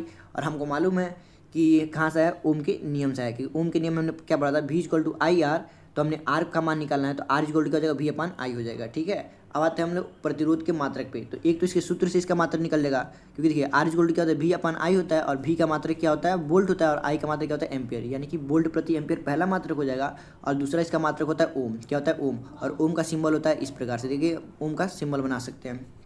अब हमारे पास अगला टॉपिक आ जाता है 1 ओम। क्या आ जाएगा, 1 ओम। 1 ओम क्या होता है, इसको हम परिभाषित करें। देखिए, ओम क्या है, प्रतिरोध का मात्रक है। तो हम प्रतिरोध का सूत्र जानते हैं कि R = क्या होता है, V/I होता है। क्या होता है, R = V/I होता है। अगर हम V का मान 1 वोल्ट कर दें और I का मान 1 एम्पियर कर दें, तो 1 से जब 1 को भाग करेंगे तो क्या जाएगा, 1 ओम आ जाएगा R का मान। यानी कि यदि किसी चालक के सिरों के बीच 1 वोल्ट का विभवांतर लगाने पर चालक में 1 एम्पियर धारा बहती है, तब चालक का प्रतिरोध कितना होता है, 1 ओम होगा। ठीक है, ये चीज़ आपको समझ में आ गया होगा। अब आते हैं हम लोग अपने अगले हेडिंग पे। अगला हेडिंग क्या है, विशिष्ट प्रतिरोध अथवा प्रतिरोधकता। प्रतिरोधकता क्या होता है, इसको समझेंगे। तो इसको समझने के लिए हम इसका परिभाषा बनाते हैं। इसका परिभाषा कैसे बनाएंगे, सबसे पहले हमको मालूम है, देखिए एक चीज़ हमको बता दीजिए, उसको याद रखिएगा। किसी भी चालक तार का जो प्रतिरोध R होता है उसके लंबाई के अनुक्रमानुपाती होता है, यानी कि जितना उसका लंबाई बढ़ेगा उसी लंबाई के हिसाब से उसका प्रतिरोध बढ़ेगा। यानी लंबाई बढ़ाएंगे तो प्रतिरोध भी बढ़ेगा। दूसरा इसमें होता है, जो तार का प्रतिरोध होता है उसके अनुप्रस्थ काट के क्षेत्रफल के व्युत्क्रमानुपाती। जब भी व्युत्क्रमानुपाती शब्द का यूज करेगा तो उसको हम 1 से भाग करेंगे, किसमें, A से। ए क्या है, अनुप्रस्थ काट का क्षेत्रफल। अनुप्रस्थ काट का क्षेत्रफल क्या होता है, जैसे मान लिया आपके पास ये तार हो गया, इस तार में जो ये आगे वाला एरिया आपको ये ब्लैक ब्लैक दिख रहा है ना, इसके क्षेत्रफल को हम क्या कहते हैं, अनुप्रस्थ काट का क्षेत्रफल। यानी तार की अनुप्रस्थ काट के क्षेत्रफल क्या होता है, व्युत्क्रमानुपाती। तो व्युत्क्रमानुपाती का सिंबल क्या है, उसको 1 के नीचे लिखेंगे, 1 के नीचे लिखेंगे। इसको हमने मान लिया समीकरण 1 और इसको हमने मान लिया समीकरण 2। और जैसे हम समीकरण 1 और 2 का यूज करेंगे तो ये जो R हो जाएगा ये अनुक्रमानुपाती हो जाएगा L/A के। क्या हो जाएगा, L/A के। ठीक है, ये समीकरण 1 और 2 से हो गया। देखिए वही चीज़ यहाँ पे लिखा गया है, आपको दिखा भी देते हैं। यहाँ पे क्या लिखा गया है, किसी चालक तार का जो प्रतिरोध होता है उसकी लंबाई के अनुक्रमानुपाती होता है, पहला इक्वेशन। फिर से किसी चालक तार का प्रतिरोध अनुप्रस्थ काट के क्षेत्रफल के व्युत्क्रमानुपाती होता है। देखिए दूसरा इक्वेशन हो गया। अब समीकरण 1 और 2 का यूज किया गया है। जब समीकरण 1 और 2 का हमने यूज किया है तो R डायरेक्टली प्रोपोर्शनल हो गया किसके, L/A के, L/A के। और जब भी आप इस सिंबल को हटाएंगे, अनुक्रमानुपाती वाले सिंबल को जब भी आप हटाएंगे तो हमेशा एक नियतांक का यूज हम लोग करते हैं। तो यहाँ पे जो नियतांक है उसको हम लोग क्या कहते हैं, रो कहते हैं। क्या कहते हैं, रो कहते हैं। तो R = रो L/A हो गया। और ये जो रो है, इस रो का ही हम कहते हैं अनुक्रमानुपाती नियतांक कहते हैं। और इस नियतांक को ही हम लोग क्या कहते हैं, चालक पदार्थ का विशिष्ट प्रतिरोध अथवा प्रतिरोधकता कहते हैं। अब इस प्रतिरोधकता का मान अगर हम निकाल लेंगे, इस रो का मान निकालेंगे तो रो = क्या हो जाएगा, RA/L हो जाएगा। पक्षांतर करेंगे तो क्या हो जाएगा, रो = RA/L। यही क्या हो जाएगा, विशिष्ट प्रतिरोध अथवा प्रतिरोधकता का सूत्र हो जाएगा। ठीक है, देखिए वही चीज़ यहाँ लिखा गया है, जहाँ रो एक अनुक्रमानुपाती नियतांक है जिसे चालक पदार्थ का विशिष्ट प्रतिरोध अथवा प्रतिरोधकता कहते हैं। यानी कि अब यहाँ से हम प्रतिरोधकता का परिभाषा निकालें तो क्या हो जाएगा, तो देखिए वही चीज़ लिखा गया, किसी पदार्थ का विशिष्ट प्रतिरोध अथवा विद्युत प्रतिरोधकता उस पदार्थ की 1 मीटर लंबाई व 1 मीटर स्क्वायर अनुप्रस्थ काट के क्षेत्रफल के तार के विद्युत प्रतिरोध के बराबर होता है। यानी कि रो का हमने भी सूत्र पढ़ा, क्या पढ़ा, rho equal to R A upon L.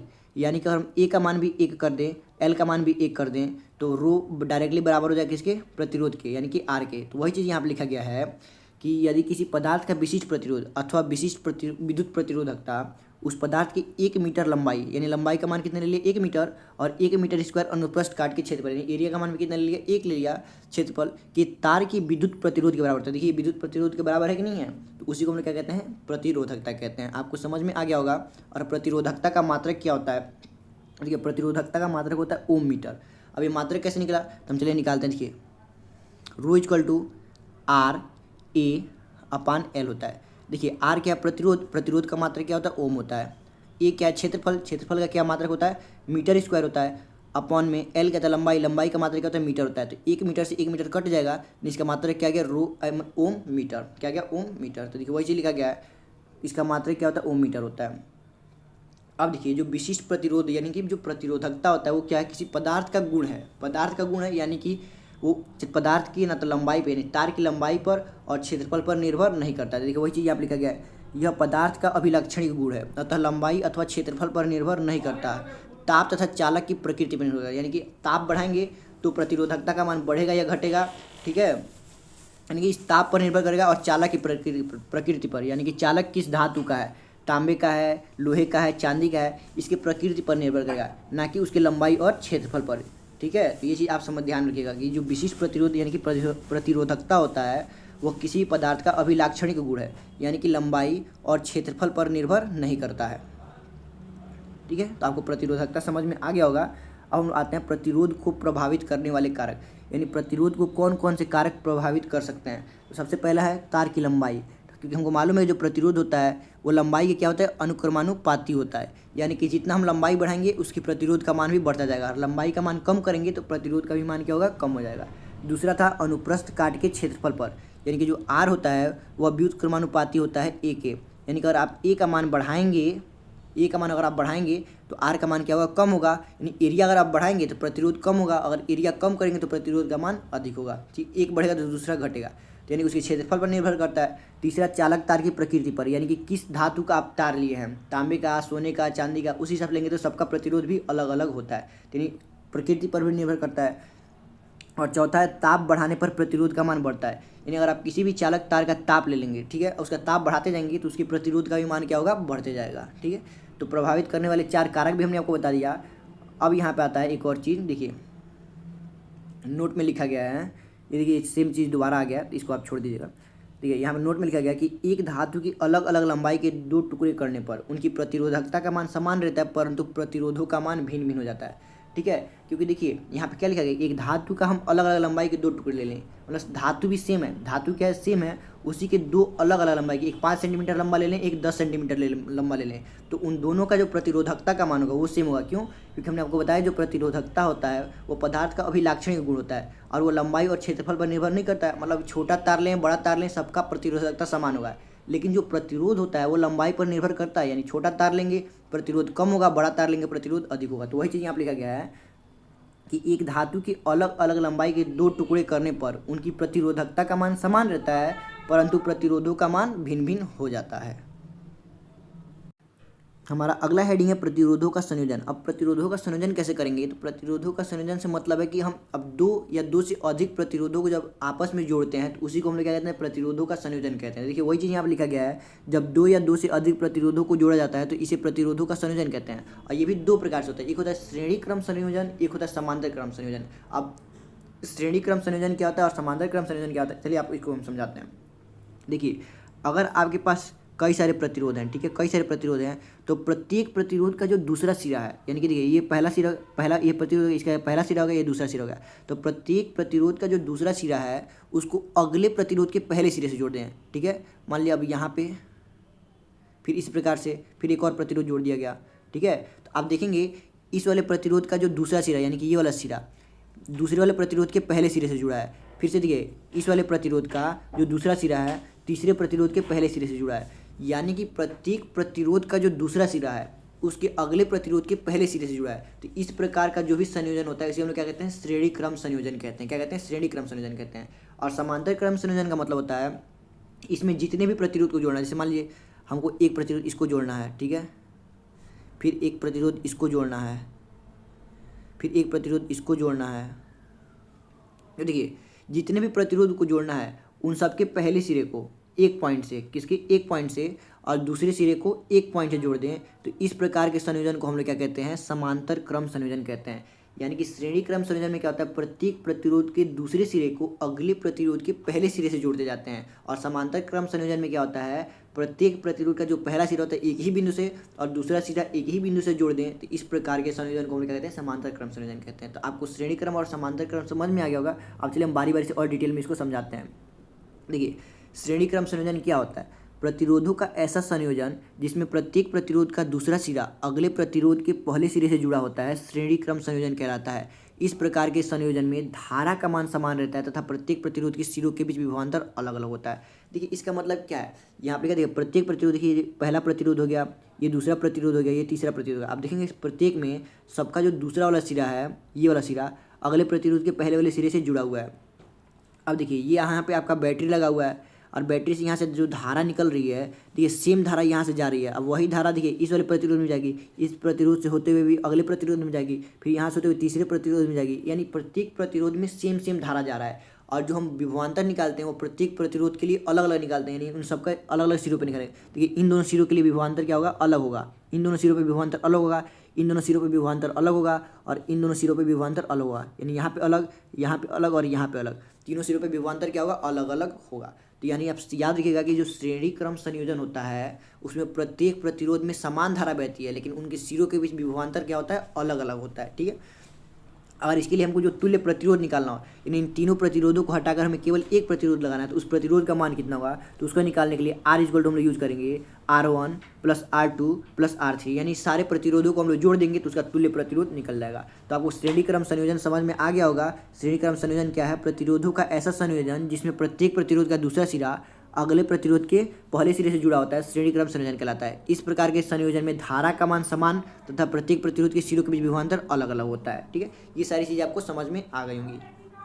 अब हम क्या करेंगे, इसके जो सूत्र का निगमन करेंगे। अब क्या करेंगे, हम निगमन करेंगे, यानी तुल्य प्रतिरोध R बराबर R1 plus R2 plus R3 होता है, इसको हम प्रूफ करके दिखाएंगे। ठीक है, तो देखिए हम प्रूफ करते हैं। तो सबसे पहले हम यहाँ पे एक डायग्राम बनाएंगे। ठीक है, एक क्या करेंगे, विद्युत आरेख बनाएंगे। ठीक है, अब देखिए विद्युत परिपथ आरेख बनाएंगे। सबसे पहले हमने एक से बैटरी लिया, इस बैटरी से हमने यहाँ से धारा प्रवाहित की, इसके मार्ग में हमने यहाँ पे एक अमीटर जोड़ा, इसमें तीन प्रतिरोध R1 R2 और R3, इन तीनों को हमने किस में जोड़ दिया, श्रेणी क्रम में जोड़ दिया। अब यहाँ से यहाँ तक हमने V वोल्ट, यहाँ पे क्या लगा दिया, वोल्ट मीटर लगा दिया, क्या दिया, वोल्ट मीटर लगा दिया। अब देखिए यहाँ पर हमने एक कुंजी लगा दिया, कुंजी यहाँ पे डॉट दिया, यानी कि ये बंद कुंजी है, यानी इसमें धारा प्रवाहित होगी। ये डॉट नहीं होता तो इसका मतलब इसमें धारा प्रवाहित नहीं हो रही होगी।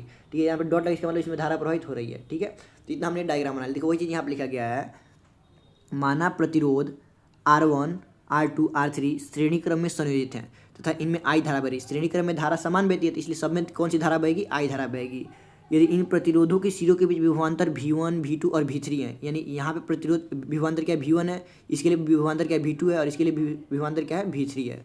ठीक है, तो ओम के नियम से अब हम क्या करेंगे, ओम के नियम से लगाएंगे। अब ओम का नियम लगाएंगे, जो देखिए ओम का नियम लगाते ही, और हम यहाँ से पहले वाले प्रतिरोध के लिए, किसके लिए लगा रहे हैं, पहले वाले प्रतिरोध के लिए, तो इसके लिए अगर हम विभवांतर का मान निकालेंगे V1 का मान, तो V1 इक्वल टू क्या होगा, I R1 होगा। ठीक है, और दूसरे वाले प्रतिरोध के लिए यूज करें तो जो विभवांतर का मान होगा V2 इक्वल टू क्या हो जाएगा, I R2 हो जाएगा। और तीसरे वाले प्रतिरोध के लिए निकालें तो V equal to I R3 हो जाएगा। इन तीनों प्रतिरोधों के लिए हमने विभवांतर का मान निकाल लिया, किसके, ओम के नियम से। ठीक है, किसके नियम से, तो ओम के नियम से। और हमने मान लिया कि माना बैटरी का विभवांतर क्या है, V है। ये जो बैटरी है इसका विभवांतर हमने टोटल मान लिया V। अब V इक्वल टू क्या हो जाएगा, तब सारे विभवांतर को हम लोग जोड़ देंगे, V1 plus V2 plus V3 जोड़ लेंगे। तो V इक्वल टू क्या हो जाएगा, V1 प्लस V2 प्लस क्या हो जाएगा, V3 हो जाएगा। यहाँ तक आपको सबको समझ में आ गया होगा। अब हम चलते हैं अगले लाइन पे। देखिए अगला लाइन, अभी हमने जो V1 का मान निकाला था ऊपर, उसको यहाँ पर रख देंगे, V2 का मान यहाँ रख देंगे और V3 का मान यहाँ रख देंगे। अब देखिए तीनों में I दिख रहा है, तो I को कॉमन कर लेंगे, तो V equal to I common करने पे R1 plus R2 plus R3 हो गया। अब देखिए अब हम मानते हैं कि यदि तुल्य प्रतिरोध क्या हो, R हो, जो तुल्य प्रतिरोध यानी R1 plus R2 plus R3 जब हम एक प्रतिरोध यूज़ करते हैं, क्या यूज़ करेंगे, उसका मान अगर हम R लेते हैं तो ओम का नियम फिर यूज़ करेंगे, तो V इक्वल टू क्या होता है, IR होता है। क्या होता है, V इक्वल टू IR, यानी इस वाले V की जगह पे हम क्या रखेंगे, IR रखेंगे। क्या करेंगे, IR, तो हमने IR रख दिया। अब देखिए I से I कैंसिल हो जाएगा, तो R equal to R1 plus R2 plus R3। यहाँ पे देखिए हमारा सूत्र क्या हो गया, परिभाषित हो, प्रूफ हो गया। जो हमने फॉर्मूला पढ़ा था वो फॉर्मूला क्या हो गया, प्रूफ हो गया। अर्थात श्रेणी क्रम में जुड़े प्रतिरोधों का जो तुल्य प्रतिरोध उन प्रतिरोधों के योग के बराबर होता है। यानी श्रेणी क्रम में जितने भी प्रतिरोध जोड़े जाते हैं उनके अगर हम तुल्य प्रतिरोध निकालें तो उसमें जितने भी प्रतिरोध जोड़े गए हैं उन सबका योग कर देंगे तो तुल्य प्रतिरोध क्या होता है, बराबर आता है। वही चीज़ यहाँ पे लिखा गया है। आपको श्रेणी क्रम संयोजन समझ में आ गया होगा। अब हम लोग आ जाते हैं समांतर क्रम संयोजन में। क्या करेंगे, समांतर क्रम संयोजन में, अब देखिए समांतर क्रम संयोजन में क्या करेंगे, यहाँ पे लिखा गया है कि प्रतिरोधों का ऐसा संयोजन जिसमें प्रत्येक प्रतिरोध का पहला सिरा एक बिंदु से तथा दूसरा सिरा दूसरे बिंदु से जुड़ा हो, तो ऐसे संयोजन को समांतर क्रम संयोजन कहते हैं। जैसे देखिए यहाँ पे 3 प्रतिरोध लिया गया, पहला प्रतिरोध, दूसरा प्रतिरोध और तीसरा प्रतिरोध। इन तीनों प्रतिरोधों का जो पहला सिरा है, देखिए सबका पहला सिरा एक बिंदु से x से जोड़ा गया है और सबका दूसरा सिरा दूसरे बिंदु y से जोड़ा गया है। ठीक है, इस प्रकार का जो भी संयोजन तो हम क्या कहते हैं, समांतर क्रम संयोजन कहते हैं। अब देखिए इसमें प्रत्येक प्रतिरोध में धारा का मान अलग होता है। क्यों, क्योंकि ये आपका बैटरी हो गया, यहाँ से धारा बहेगी। अब यहाँ पे धारा जाते ही देखिए यहाँ पे इसको 3 रास्ते दिख रहे हैं, पहला रास्ता ये, दूसरा रास्ता ये और तीसरा रास्ता ये, यानी तीनों में अब अलग अलग धारा जाएगी। इसमें अलग धारा गई, इसमें अलग धारा गई, इसमें अलग धारा गई। लेकिन देखिए सिरा तो दोनों का सेम है ना, इस वाले पहले प्रतिरोध का ये पहला सिरा, दूसरे प्रतिरोध का ये दूसरा सिरा, यानी कि इन सिरों के बीच विभवांतर का मान क्या होगा, समान होगा। यानी कि समांतर क्रम संयोजन में प्रत्येक प्रतिरोध में धारा का मान अलग अलग होता है, किंतु प्रतिरोधों के सिरों के बीच जो विभवांतर है उसका मान क्या होता है, समान होता है। वही चीज़ यहाँ पे लिखा गया है कि इस प्रतिरोधों का ऐसा संयोजन जिसमें प्रत्येक प्रतिरोध का पहला सिरा एक बिंदु से तथा दूसरा सिरा दूसरे बिंदु से जुड़ा हो, ऐसे संयोजन में समांतर क्रम संयोजन कहते हैं। ठीक है, और ऐसे संयोजन में प्रत्येक प्रतिरोध के सिरों के बीच विभवांतर समान तथा धारा भिन्न भिन्न होती है। ठीक है, और इसके लिए अगर हमें तुल्य प्रतिरोध निकालना हो तो जो तुल्य प्रतिरोध का व्युत्क्रम होता है 1/r, ये बराबर होता है सारे प्रतिरोधों के व्युत्क्रम के योग के, यानी कि 1/r1 plus 1/r2 plus 1/r3 के योग के बराबर होता है। ठीक है, अब आइए हम इस फॉर्मूले को प्रूफ करते हैं। ठीक है, इसको हम लोग क्या करेंगे, अब प्रूफ करेंगे। तो प्रूफ के लिए फिर से हम वही विद्युत आरेख खींचेंगे। इसमें हम क्या किया, सबसे पहले मान लिया 3 प्रतिरोध R1, R2 और R3, इसको हमने क्या करें, समांतर क्रम में जोड़ लिया। ठीक है, और इसके पहले सिरे को x से और दूसरे सिरे को y से जोड़ा। तो वही चीज़ यहाँ लिखा गया, माना R1, R2, R3 3 प्रतिरोधों को बिंदुओं x और y के बीच समांतर क्रम में जोड़ा गया है। और देखिए यहाँ पे R1, R2, R3 में धाराओं का मान हमने मान लिया कि I1, I2 और I3, सब में कौन कौन सी धारा बह रही है, R1 में I1 धारा बह रही है, R2 में I2 धारा बह रही है और R3 में I3 धारा बह रही है। ठीक है, और सबके लिए देखिए इसमें अलग अलग धारा बह रही है। फिर अब ओम का नियम फिर से लगाएंगे। अब ओम का नियम लगाएंगे तो देखिए ओम का नियम क्या होता है, V इक्वल टू IR होता है, V इक्वल टू IR होता है। अब देखिए पहले वाले श्रेणी क्रम में विभवांतर का मान अलग अलग हो रहा था, तो हम उसमें विभवांतर का मान निकाल के सारा काम कर रहे थे, लेकिन इसमें धारा का मान अलग अलग हो रहा था, इसलिए इसमें हम धारा का मान निकालेंगे। तो यानी I इक्वल टू क्या करेंगे, V/R करेंगे। क्या करेंगे, I इक्वल टू V/R, यानी ओम के नियम से निकालेंगे। अगर I1 का मान निकालना हो तो क्या हो जाएगा, V/R1 हो जाएगा। देखिए तो वही लिखा जाएगा I1 इक्वल टू V/R1, और I2 का मान निकालना हो तो क्या हो जाएगा, V/R2 हो जाएगा यहाँ पे। ठीक है, यहाँ पे R2 होगा, और I3 का मान निकालना हो तो क्या हो जाएगा, V/R3 हो जाएगा। इस प्रकार से आप लिख सकते हैं। अब देखिए, और x हमने मान लिया कि x और y पर आने वाली कुल धारा I होता है, यानी टोटल जो धारा आ रही है कितनी धारा आ रही है, I आ रही है। तो I इक्वल टू क्या हो जाएगा, I1 plus I2 plus I3 हो जाएगा, और फिर से I1, I2 और I3 का मान हम लोग क्या करेंगे, इसमें पुट करेंगे। ठीक है, और इसमें इन सब सारी वैल्यू को हम लोग जब पुट करेंगे तो देखेंगे I इक्वल टू क्या हो जाएगा, V/R1 plus V/R2 plus V/R3। तो I इक्वल टू का जब V कॉमन कर लेते हैं, यहाँ पे भी दिख रहा है, यहाँ भी दिख रहा है, यहाँ भी दिख रहा है, तो V को जैसे आप कॉमन करेंगे तो I इक्वल टू का जब V into I equal to V, अब इंटू करेंगे तो 1/R1 plus 1/R2 plus 1/R3 आ जाएगा। अब देखिए हमने मान लिया कि तुल्य प्रतिरोध क्या है, R है। अब हम लोग मान लेंगे कि तुल्य प्रतिरोध R है, तो फिर ओम का नियम लगाएंगे तो I इक्वल टू क्या हो जाएगा, V/R हो जाएगा। तो इस I के जब हम क्या करेंगे, इस वाले I जब V/R हम लोग क्या करेंगे, पुट कर देंगे तो ये हो जाएगा V/R। अब देखिए V से V क्या हो जाएगा, कट जाएगा, तो 1/R इक्वल टू हो जाएगा 1/R1 plus 1/R2 plus 1/R3, यानी कि यहाँ पे फॉर्मूला क्या होगा, आपका प्रूफ हो गया। यानी यहाँ से तुल्य हम इसको परिभाषित करें तो क्या होगा, अर्थात समांतर क्रम में जुड़े प्रतिरोधों के तुल्य प्रतिरोध का जो व्युत्क्रम होता है उनके प्रतिरोधों के व्युत्क्रम के योग के बराबर होता है। यानी आप जितने भी प्रतिरोध को समांतर क्रम में जोड़ना है आप जोड़ दीजिए, और उसका अगर जो तुल्य प्रतिरोध निकलेगा उसका व्युत्क्रम करेंगे तो क्या होगा, जितने भी प्रतिरोध हैं उन सब के व्युत्क्रम, यानी व्युत्क्रम का मतलब कि 1 अपान करके लिख देंगे तो व्युत्क्रम हो जाएगा, उन सबके योग के बराबर होता है। ठीक है, आपको ये चीज़ समझ में आ गई होगी। अब देखिए यहाँ पे नोट में एक चीज़ लिखा गया है, इस नोट वाले पॉइंट को आप देखेंगे, देखिए यहाँ पे जो नोट में जो पॉइंट लिखा गया है इसको अगर आप लिखेंगे, देखिए यहाँ पे लिखा गया है कि घरेलू वायरिंग में क्या लिखा गया है, घरेलू वायरिंग में समांतर क्रम संयोजन का उपयोग किया जाता है तथा फ्यूज तार का उपयोग श्रेणी क्रम में किया जाता है। अब देखिए घर में जो हमारी वायरिंग होती है उसमें हम समांतर क्रम का यूज़ क्यों करते हैं। अगर मान लीजिए समांतर क्रम का यूज़ करेंगे, मान लीजिए यहाँ पे हमने एक बल्ब को लगा दिया, ठीक है, फिर वाले इस वाले लाइन में हमने एक फ़ैन को लगा दिया, क्या लगा दिया, फ़ैन को लगा दिया, ये फ़ैन हो गया। मान लीजिए यहाँ पे हमने एक मोटर लगा दिया, मान लीजिए एम से मोटर हो गया, ठीक है, हमने मोटर लगा दिया। अब यहाँ से हमने करंट का सप्लाई किया, अब मान लीजिए यहाँ से आपके पास करंट का सप्लाई, यहाँ से जो धारा निकल रही है, धारा निकलते तो फिर मान लीजिए यहाँ पे अलग धारा जाएगी, इसमें अलग धारा जाएगी, इसमें अलग धारा जाएगी। अब इसमें जो धारा जा रही है, मान लीजिए बल्ब फ्यूज हो गया, बल्ब फ्यूज होने का मतलब कि अब यहाँ से करंट आगे नहीं जाएगा। अब मान लीजिए इस लाइन में अगर यहाँ पे कोई सा भी उपकरण होता तो जलता नहीं जलता, क्यों, क्योंकि ये वाली बल्ब फ्यूज हो गई। अब देखिए यहाँ पे ये वाला बल्ब फ्यूज होने के बावजूद भी इसमें करंट जा रहा है, इसमें भी करंट जा रहा है, यानी फैन भी चलेगा और मोटर भी चलेगा, बस ये बल्ब नहीं जलेगा, क्यों, क्योंकि समांतर क्रम में जुड़े गए। लेकिन अगर यही सारी चीज़ श्रेणी क्रम में जुड़ी होती हैं, जैसे मान लीजिए यहीं पे हमने एक बल्ब को जोड़ दिया, आगे हमने फ़ैन को जोड़ दिया, मान लीजिए फ़ैन हो गया, फिर आगे हमने मोटर को जोड़ दिया, और फिर से यहाँ से हमारे पास करंट का सप्लाई किया जा रहा है, क्या कह रहा है, करंट का सप्लाई किया जा रहा है, यहाँ से जो धारा निकल रही है, तो मान लीजिए सेम धारा यहाँ जाएगी, और जैसे इस बल्ब तक जाए ये बल्ब भी फ्यूज हो गया। अब यानी कि अभी यहाँ से धारा आगे नहीं जाएगा, तो यानी कि ना तो फैन चलेगा ना ही मोटर चलेगा। इसीलिए जो घरों की वायरिंग की जाती है उसको समांतर क्रम के हिसाब से किया जाता है, क्योंकि सब में अलग अलग धारा जाए, एक यंत्र खराब हो जाए तो दूसरा यंत्र जारी रहे, इसलिए हम लोग समांतर क्रम का यूज़ करते हैं। लेकिन फ्यूज को हम लोग श्रेणी क्रम में क्यों यूज़ करते हैं, आप देखेंगे जो फ्यूज तार होता है वो जहाँ से हमारे पास करंट का सप्लाई आता है एकदम स्टार्टिंग में ही फ्यूज को लगाया जाता है और उसको श्रेणी क्रम में लगाया जाता है। क्यों, क्योंकि अगर वो श्रेणी क्रम में रहेगा, मान लीजिए जब शॉर्ट सर्किट होता है घरों में तो देखते हैं फ्यूज़ का तार जल जाता है, जब फ्यूज़ का तार जल जाएगा यानी करंट अब वहाँ से आगे ही नहीं जाएगा, तो यानी कोई सा भी उपकरण आपके घर में ख़राब नहीं होगा। और मान लीजिए समांतर क्रम में रहता तो फ्यूज़ तार जल भी जाएगा, तो फिर यानी घर में अभी भी करंट जाएगा, यानी हमारा उपकरण ख़राब हो सकता है। लेकिन फ्यूज़ तार को हम जोड़ते हैं श्रेणी क्रम में। अब मान लीजिए जैसे घर में कोई सा भी लाइट का सप्लाई है, ठीक है, और कोई सा भी उपकरण खराब हो, शॉर्ट सर्किट हो, तो फ्यूज़ तार अपने आप जल जाएगा, फ्यूज़ तार क्या हो जाएगा, जल जाएगा, यानी करंट का सप्लाई नहीं होगा तो हमारा कोई भी उपकरण खराब नहीं होगा। इसलिए फ्यूज़ तार को हम लोग श्रेणी क्रम में जोड़ते हैं। तो आपको समझ में आ गया होगा कि घरों में जो हम वायरिंग करते हैं क्यों समांतर क्रम में करते हैं और फ्यूज़ तार को क्यों श्रेणी क्रम में जोड़ते हैं। इन सारी चीज़ों के पीछे का रीजन आपको बहुत ही बेहतरीन तरीके से समझ में आ गया होगा। विद्युत धारा का तापीय प्रभाव, देखिए ये क्या होता है, विद्युत धारा के प्रवाह से किसी चालक के ताप बढ़ने की घटना को विद्युत धारा का तापीय प्रभाव कहते हैं। यानी कि अगर आपके पास कोई चालक तार है और आप उसमें विद्युत धारा प्रवाहित कर रहे हैं, तो विद्युत धारा प्रवाहित करने से उस चालक तार का टेम्परेचर क्या होता है, बढ़ते जाता है, और इसी घटना को हम कहते हैं विद्युत धारा का तापीय प्रभाव कहते हैं, और इसे उष्मीय प्रभाव भी कह सकते हैं, ठीक है। और इसका जो एग्जाम्पल है वो देखिए विद्युत बल्ब हो गया, जो विद्युत बल्ब जलता है इसी तापीय प्रभाव के कारण ही जलता है, हीटर भी इसी प्रकार से जलता है, इस्त्री भी इसी प्रकार से जलता है, तापीय प्रभाव के कारण ही, ठीक है। अब देखिए जो अगला हेडिंग हो क्या है, विद्युत ऊर्जा। विद्युत ऊर्जा क्या होता है, देखिए किसी चालक में विद्युत आवेश प्रवाहित होने से, ठीक है, जो ऊर्जा व्यय होती है उसे हम कहते हैं विद्युत ऊर्जा कहते हैं। यानी कि अगर कोई आपके पास चालक है, कोई, ठीक है, क्या है, चालक है, और उसमें विद्युत आवेश प्रवाहित हो रहा है, क्या हो रहा है, विद्युत आवेश प्रवाहित हो रहा है, तो उसमें जो ऊर्जा खर्च होती है उसी ऊर्जा को ही हम क्या कहते हैं, विद्युत ऊर्जा कहते हैं। और इसको हम लोग किससे दिखाते हैं, तो डब्ल्यू से दिखाते हैं, और डब्ल्यू इक्वल टू क्या होता है, वी क्यू होता है। डब्ल्यू इक्वल टू क्या होता है, वी क्यू होता है, क्योंकि हमने पढ़ा है वी इक्वल टू क्या होता है, डब्ल्यू अपन क्यू होता है। और यहाँ से हम लोग अगर डब्ल्यू का मान निकाले, डब्ल्यू इक्वल टू क्या हो जाएगा, वी इंटू क्यू हो जाएगा। वी क्या है, विभवांतर है, क्यू क्या है, आवेश है, डब्ल्यू क्या है, कार्य है, ठीक है, ये चीज़ आपको समझ में आएगा।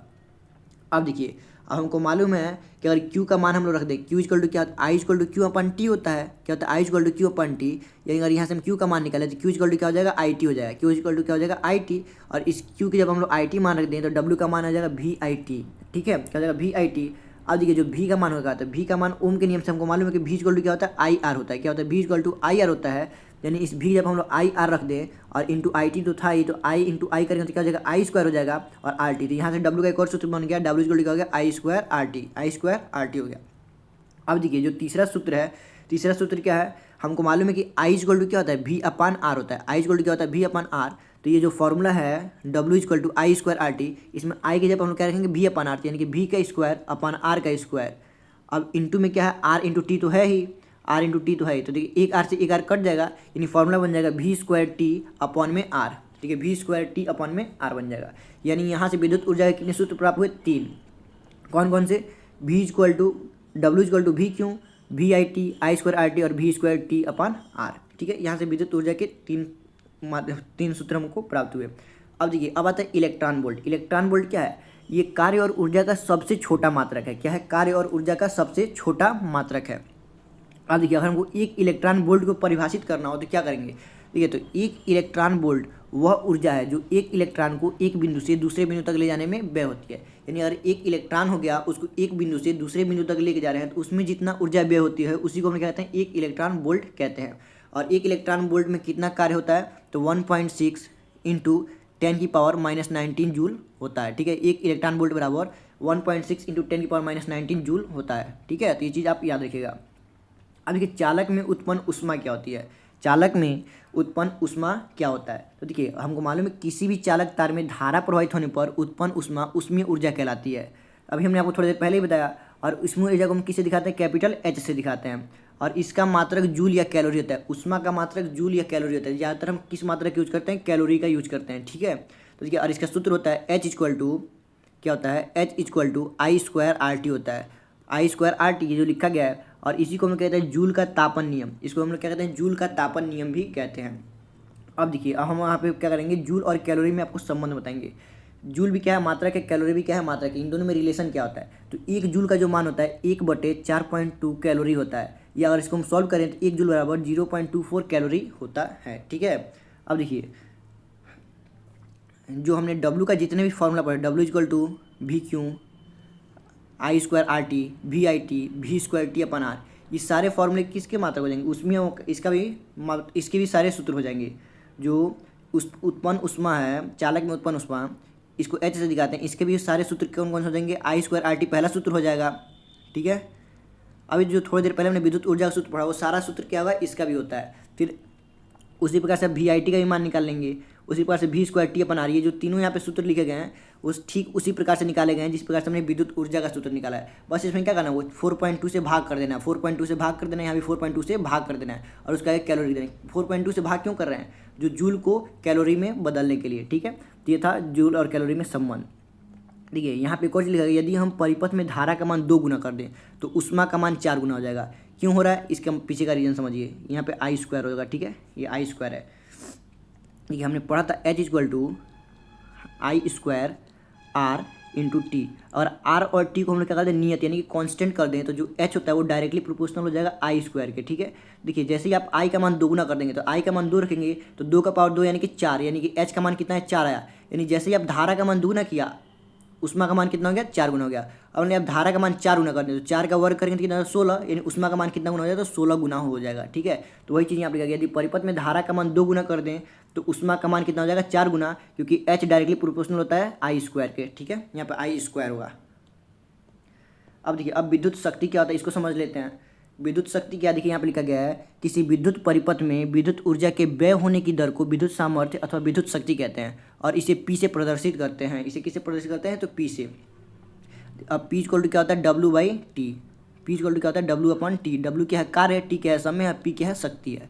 ठीक है, तो देखिए, वही यहाँ पे लिखा गया है, किसी विद्युत परिपथ में विद्युत ऊर्जा के व्यय होने की दर को विद्युत सामर्थ्य अथवा शक्ति कहते हैं, और इसे किससे प्रदर्शित करते हैं? तो P से प्रदर्शित करते हैं। ठीक है, अब देखिए, इसका मात्रक क्या होता है? इसका मात्रक होता है 1 वाट होता है, और एक इसका फॉर्मूले से निकालेंगे। देखिए, W का मात्रक जूल, T का मात्रक समय यानी सेकेंड, यानी कि जूल प्रति कूलाम लिखा गया, यहाँ पे सेकेंड होगा, जूल प्रति सेकेंड। ठीक है, जूल प्रति सेकेंड हो जाएगा। पहला मात्रक वाट है, दूसरा हो गया जूल प्रति सेकेंड। अब देखिए, जब भी आपको किलोवाट दिख जाए तो हमने किलो को हटाने के लिए क्या बताया था? 10 की पावर 3 यूज़ करेंगे। मेगावाट दिख जाए तो 10 की पावर 6 यूज़ करेंगे। एक अश्वशक्ति, इसको याद रखिएगा, ये इंपॉर्टेंट है, पेपर में कई बार पूछता है कि एक अश्वशक्ति बराबर कितना वाट होता है? तो 746 वाट। कितना होता है? 746 वाट होता है। ठीक है, ये चीज़ आप याद रखिएगा। अब देखिए, हमने अभी आपको सूत्र पढ़ाया P equal to W/T। P equal to W/T। अब देखिए, अगर W का मान हम लोग VQ रखते हैं, क्या रखेंगे? W equal to VIT। क्या रखेंगे? W इक्वल टू अगर VIT रखते हैं तो देखिए, T से T क्या हो जाएगा? कट जाएगा, यानी P का पहला सूत्र क्या आएगा? P equal to VI। देखिए, पहला सूत्र प्राप्त हो गया, और W का मान हम V²T/R रखेंगे, फिर सॉल्व करेंगे तो P का मान प्राप्त होगा V²/R। इसी प्रकार से अगर उसी में हम लोग W का मान हम लोग यूज़ करते हैं I²RT, तो P का मान क्या हो जाएगा? I² प्राप्त होगा। इसी प्रकार से आप सॉल्व कर लेंगे तो आपके पास P के कितने सूत्र मिल जाएंगे? 3 सूत्र मिल जाएंगे। कौन कौन से? P equal to VI, P equal to I²RT और P इक्वल टू V²/R। ठीक है, ये सारी चीज़ आपको प्राप्त हो जाएंगी। अब हम आते हैं विद्युत ऊर्जा का व्यवहारिक मात्रक। विद्युत ऊर्जा का व्यवहारिक मात्रक यानी कि जो हम लोग नॉर्मल डेली लाइफ में यूज करते हैं वो क्या है। देखिए, तो घरेलू मकानों, यहाँ पर लिखा गया है, घरेलू मकानों तथा व्यापारिक संस्थानों में व्यय होने वाली विद्युत का मूल्य ऊर्जा के आधार पर निकाला जाता है। ठीक है, और इसके लिए हम विद्युत ऊर्जा का मात्रक वाट घंटा या किलोवाट घंटा यूज करते हैं। यानी कि आप देखेंगे जो घरों में हमारे पास जो मीटर लगा होता है उसको वाट घंटा या किलोवाट घंटा में हम लोग क्या करते हैं, उसको मेजर करते हैं। और इसका हम लोग इसे हम क्या करते हैं, बोर्ड ऑफ ट्रेड यूनिट के नाम से भी जानते हैं। इसको शॉर्ट में BTU कहते हैं। ठीक है, और साधारण भाषा में हम इसे यूनिट कहते हैं। क्या कहते हैं, यूनिट कहते हैं। ठीक है, तो विद्युत ऊर्जा का जो व्यवहारिक मात्रक आप समझ में आ गया, यूनिट कहिए या किलोवाट घंटा कहिए या वाट घंटा कहिए। ठीक है, अब देखिए, एक वाट घंटा बराबर क्या होता है, 3600 जूल होता है। क्या होता है, 3600 जूल होता है। और एक किलोवाट घंटा बराबर क्या होता है, 3.6 × 10⁶ जूल होता है। अब देखिए, बस इसमें किलो लगने से 3 जीरो बढ़ गया। देखिए, आप इसको कैसे लिख सकते हैं, 3.6 × 10⁻³ भी लिख सकते हैं। पहले वाले को आप ऐसे लिख सकते हैं। और यहाँ पे देखिए बस किलोवाट जुड़ गया तो इसलिए 10⁻³ यहाँ पे बढ़ गई है, तो यहाँ 10⁻6 हो गया। ठीक है, आप इस चीज़ को भी याद रखिएगा। अब देखिए, 1 किलोवाट घंटा अथवा 1 यूनिट क्या होता है, तो वही चीज़ यहाँ पर लिखा गया है कि किसी परिपथ में जुड़े 1 किलोवाट की उपकरण में 1 घंटे में व्यय होने वाली विद्युत ऊर्जा को हम क्या कहते हैं, 1 किलोवाट घंटा अथवा 1 यूनिट कहते हैं। तो आप ये याद रखिएगा क्योंकि पेपर में पूछता है कि 1 किलोवाट घंटा अथवा 1 यूनिट क्या होता है। तो किसी भी परिपथ में, ठीक है, और 1 किलोवाट का कोई उपकरण हो, यानी जिसकी शक्ति कितनी हो, 1 किलोवाट हो, और उसको 1 घंटे तक हम लोग जलाएं, तो जितनी ऊर्जा व्यय होती है उसी को हम क्या कहते हैं, 1 किलोवाट घंटा अथवा 1 यूनिट कहते हैं। अब देखिए, और आपके घर में निकालना कि अब कितना यूनिट आपका बिल आया है तो उसको कैसे निकालेंगे, तो यूनिट का फॉर्मूला होता है N = होता है वाट, यानी आपने कितना वाट का बल्ब यूज किया या कितने वाट का पंखा यूज किया और उसको कितने घंटे चलाया गया है, वहाँ पे क्या करें, आवर लिख देंगे यानी घंटा, और उसको 1000 से भाग कर देंगे तो आपके पास क्या मिल जाएगा, यूनिटों की संख्या मिल जाएगी। यानी कि वाट गुणे घंटा बटा 1000 करेंगे तो आपके पास यूनिटों की संख्या मिल जाएगी। ठीक है, अब आता है हमारे पास मोस्ट इंपॉर्टेंट टॉपिक, विद्युत फ्यूज। इलेक्ट्रिक फ्यूज क्या होता है। ठीक है, विद्युत फ्यूज यानी कि इलेक्ट्रिक फ्यूज क्या होता है, इसके बारे में पढ़ेंगे। ठीक है, तो देखिए, लिखा गया है कि संपूर्ण घरेलू परिपथ में बहने वाली धारा का मान एक पूर्व निर्धारित सीमा में बनाए रखने के लिए घरेलू परिपथ में एक युक्ति प्रयुक्त की जाती है, जिसे हम लोग फ्यूज कहते हैं। क्या कहते हैं, फ्यूज कहते हैं। यानी कि हमारे घरों में कितना विद्युत धारा जाना चाहिए उसको बनाए रखने के लिए एक हम यंत्र का यूज करते हैं, उसी को हम क्या कहते हैं, विद्युत फ्यूज कहते हैं। यानी कि हमने फिक्स कर दिया कि हाँ, इससे ज़्यादा हमारे घर में करंट नहीं जाना चाहिए। अगर इससे ज़्यादा करंट जाएगा तो फ्यूज का जो तार हो क्या होगा, टूट जाएगा। इसीलिए जो हम लोग यंत्र का यूज़ करते हैं उसको हम क्या कहते हैं, विद्युत फ्यूज कहते हैं। ये करता है हमारे घरों में कितनी विद्युत जानी चाहिए उसी को नियंत्रित करता है। अब देखिए, फिर यहाँ पे क्या लिखा गया है, विद्युत फ्यूज का महत्व। विद्युत फ्यूज क्यों लगाया जाता है, इसका महत्व समझिए। तो देखिए, यहाँ पे लिखा गया है, कभी कभी घरों में बिजली की डोरी के दोनों तार आपस में मिल जाते हैं तो परिपथ में लघु पतित हो जाता है, जिससे परिपथ का प्रतिरोध बहुत कम हो जाने से धारा का मान बढ़ जाता है। यानी कि आप देखेंगे कई बार घरों में जो हमारे पास उपकरण चलते हैं उसमें जो 2 तार होते हैं आपस में चिपक जाते हैं तो शॉर्ट सर्किट हो जाता है, जिससे धारा का मान बढ़ जाता है और प्रतिरोध का कम मान क्या होता है, कम हो जाता है, जिससे परिपथ क्या हो जाता है, जलने की संभावना होती है। तो इस कंडीशन में जो फ्यूज का तार होता है क्या होता है, टूट जाता है। क्या होता है, फ्यूज का तार टूट जाता है, जिससे परिपथ जलने से बच जाता है। तो वही चीज़ यहाँ पर लिखा गया है कि फ्यूज का क्या महत्व है। कभी कभी घरों में बिजली की डोरी दोनों तार आपस में मिल जाते हैं तो परिपथ क्या होता है, लघु पतित यानी कि शॉर्ट सर्किट हो जाता है। शॉर्ट सर्किट होने से क्या होता है, परिपथ का जो प्रतिरोध होता है वो बहुत कम हो जाता है और धारा का मान क्या होता है, बढ़ जाता है। इससे इतनी ऊष्मा उत्पन्न होती है कि विद्युत उपकरणों को जल जाने का भय होता है। ठीक है, तो परिपथ के तारों में आग भी लग सकती है। इस प्रकार के खतरों से बचने के लिए हम क्या करते हैं, परिपथ के वायरिंग में फ्यूज तार का यूज़ करते हैं। ठीक है, ये चीज़ आपको समझ में आ गया होगा, फ्यूज तार का हम लोग यूज़ क्यों करते हैं। देखिए, फ्यूज का सिंबल है, आप देखेंगे घरों में जो फ्यूज लगाते हैं इस प्रकार से ये फ्यूज होता है। अब यहाँ पे और लिखा गया जो फ्यूज तार का जो गलनांक होता है वो क्या होता है, बहुत कम होता है और प्रतिरोध क्या होता है, अधिक होता है। और फ्यूज तार किसका बना होता है, तो मिश्र धातु और तांबा या टीन और शीशे से बना होता है। ठीक है, ये आपको समझ में आ गया। यहाँ तक आपका चैप्टर क्या होता है पूरी तरीके से कंप्लीट हो जाता है। और आपको चैप्टर समझ में आया तो हमारे वीडियो को लाइक करें और चैनल को सब्सक्राइब करें, ताकि हम आपके लिए ऐसे ही अगले चैप्टर का वन शॉट लेके आते रहें।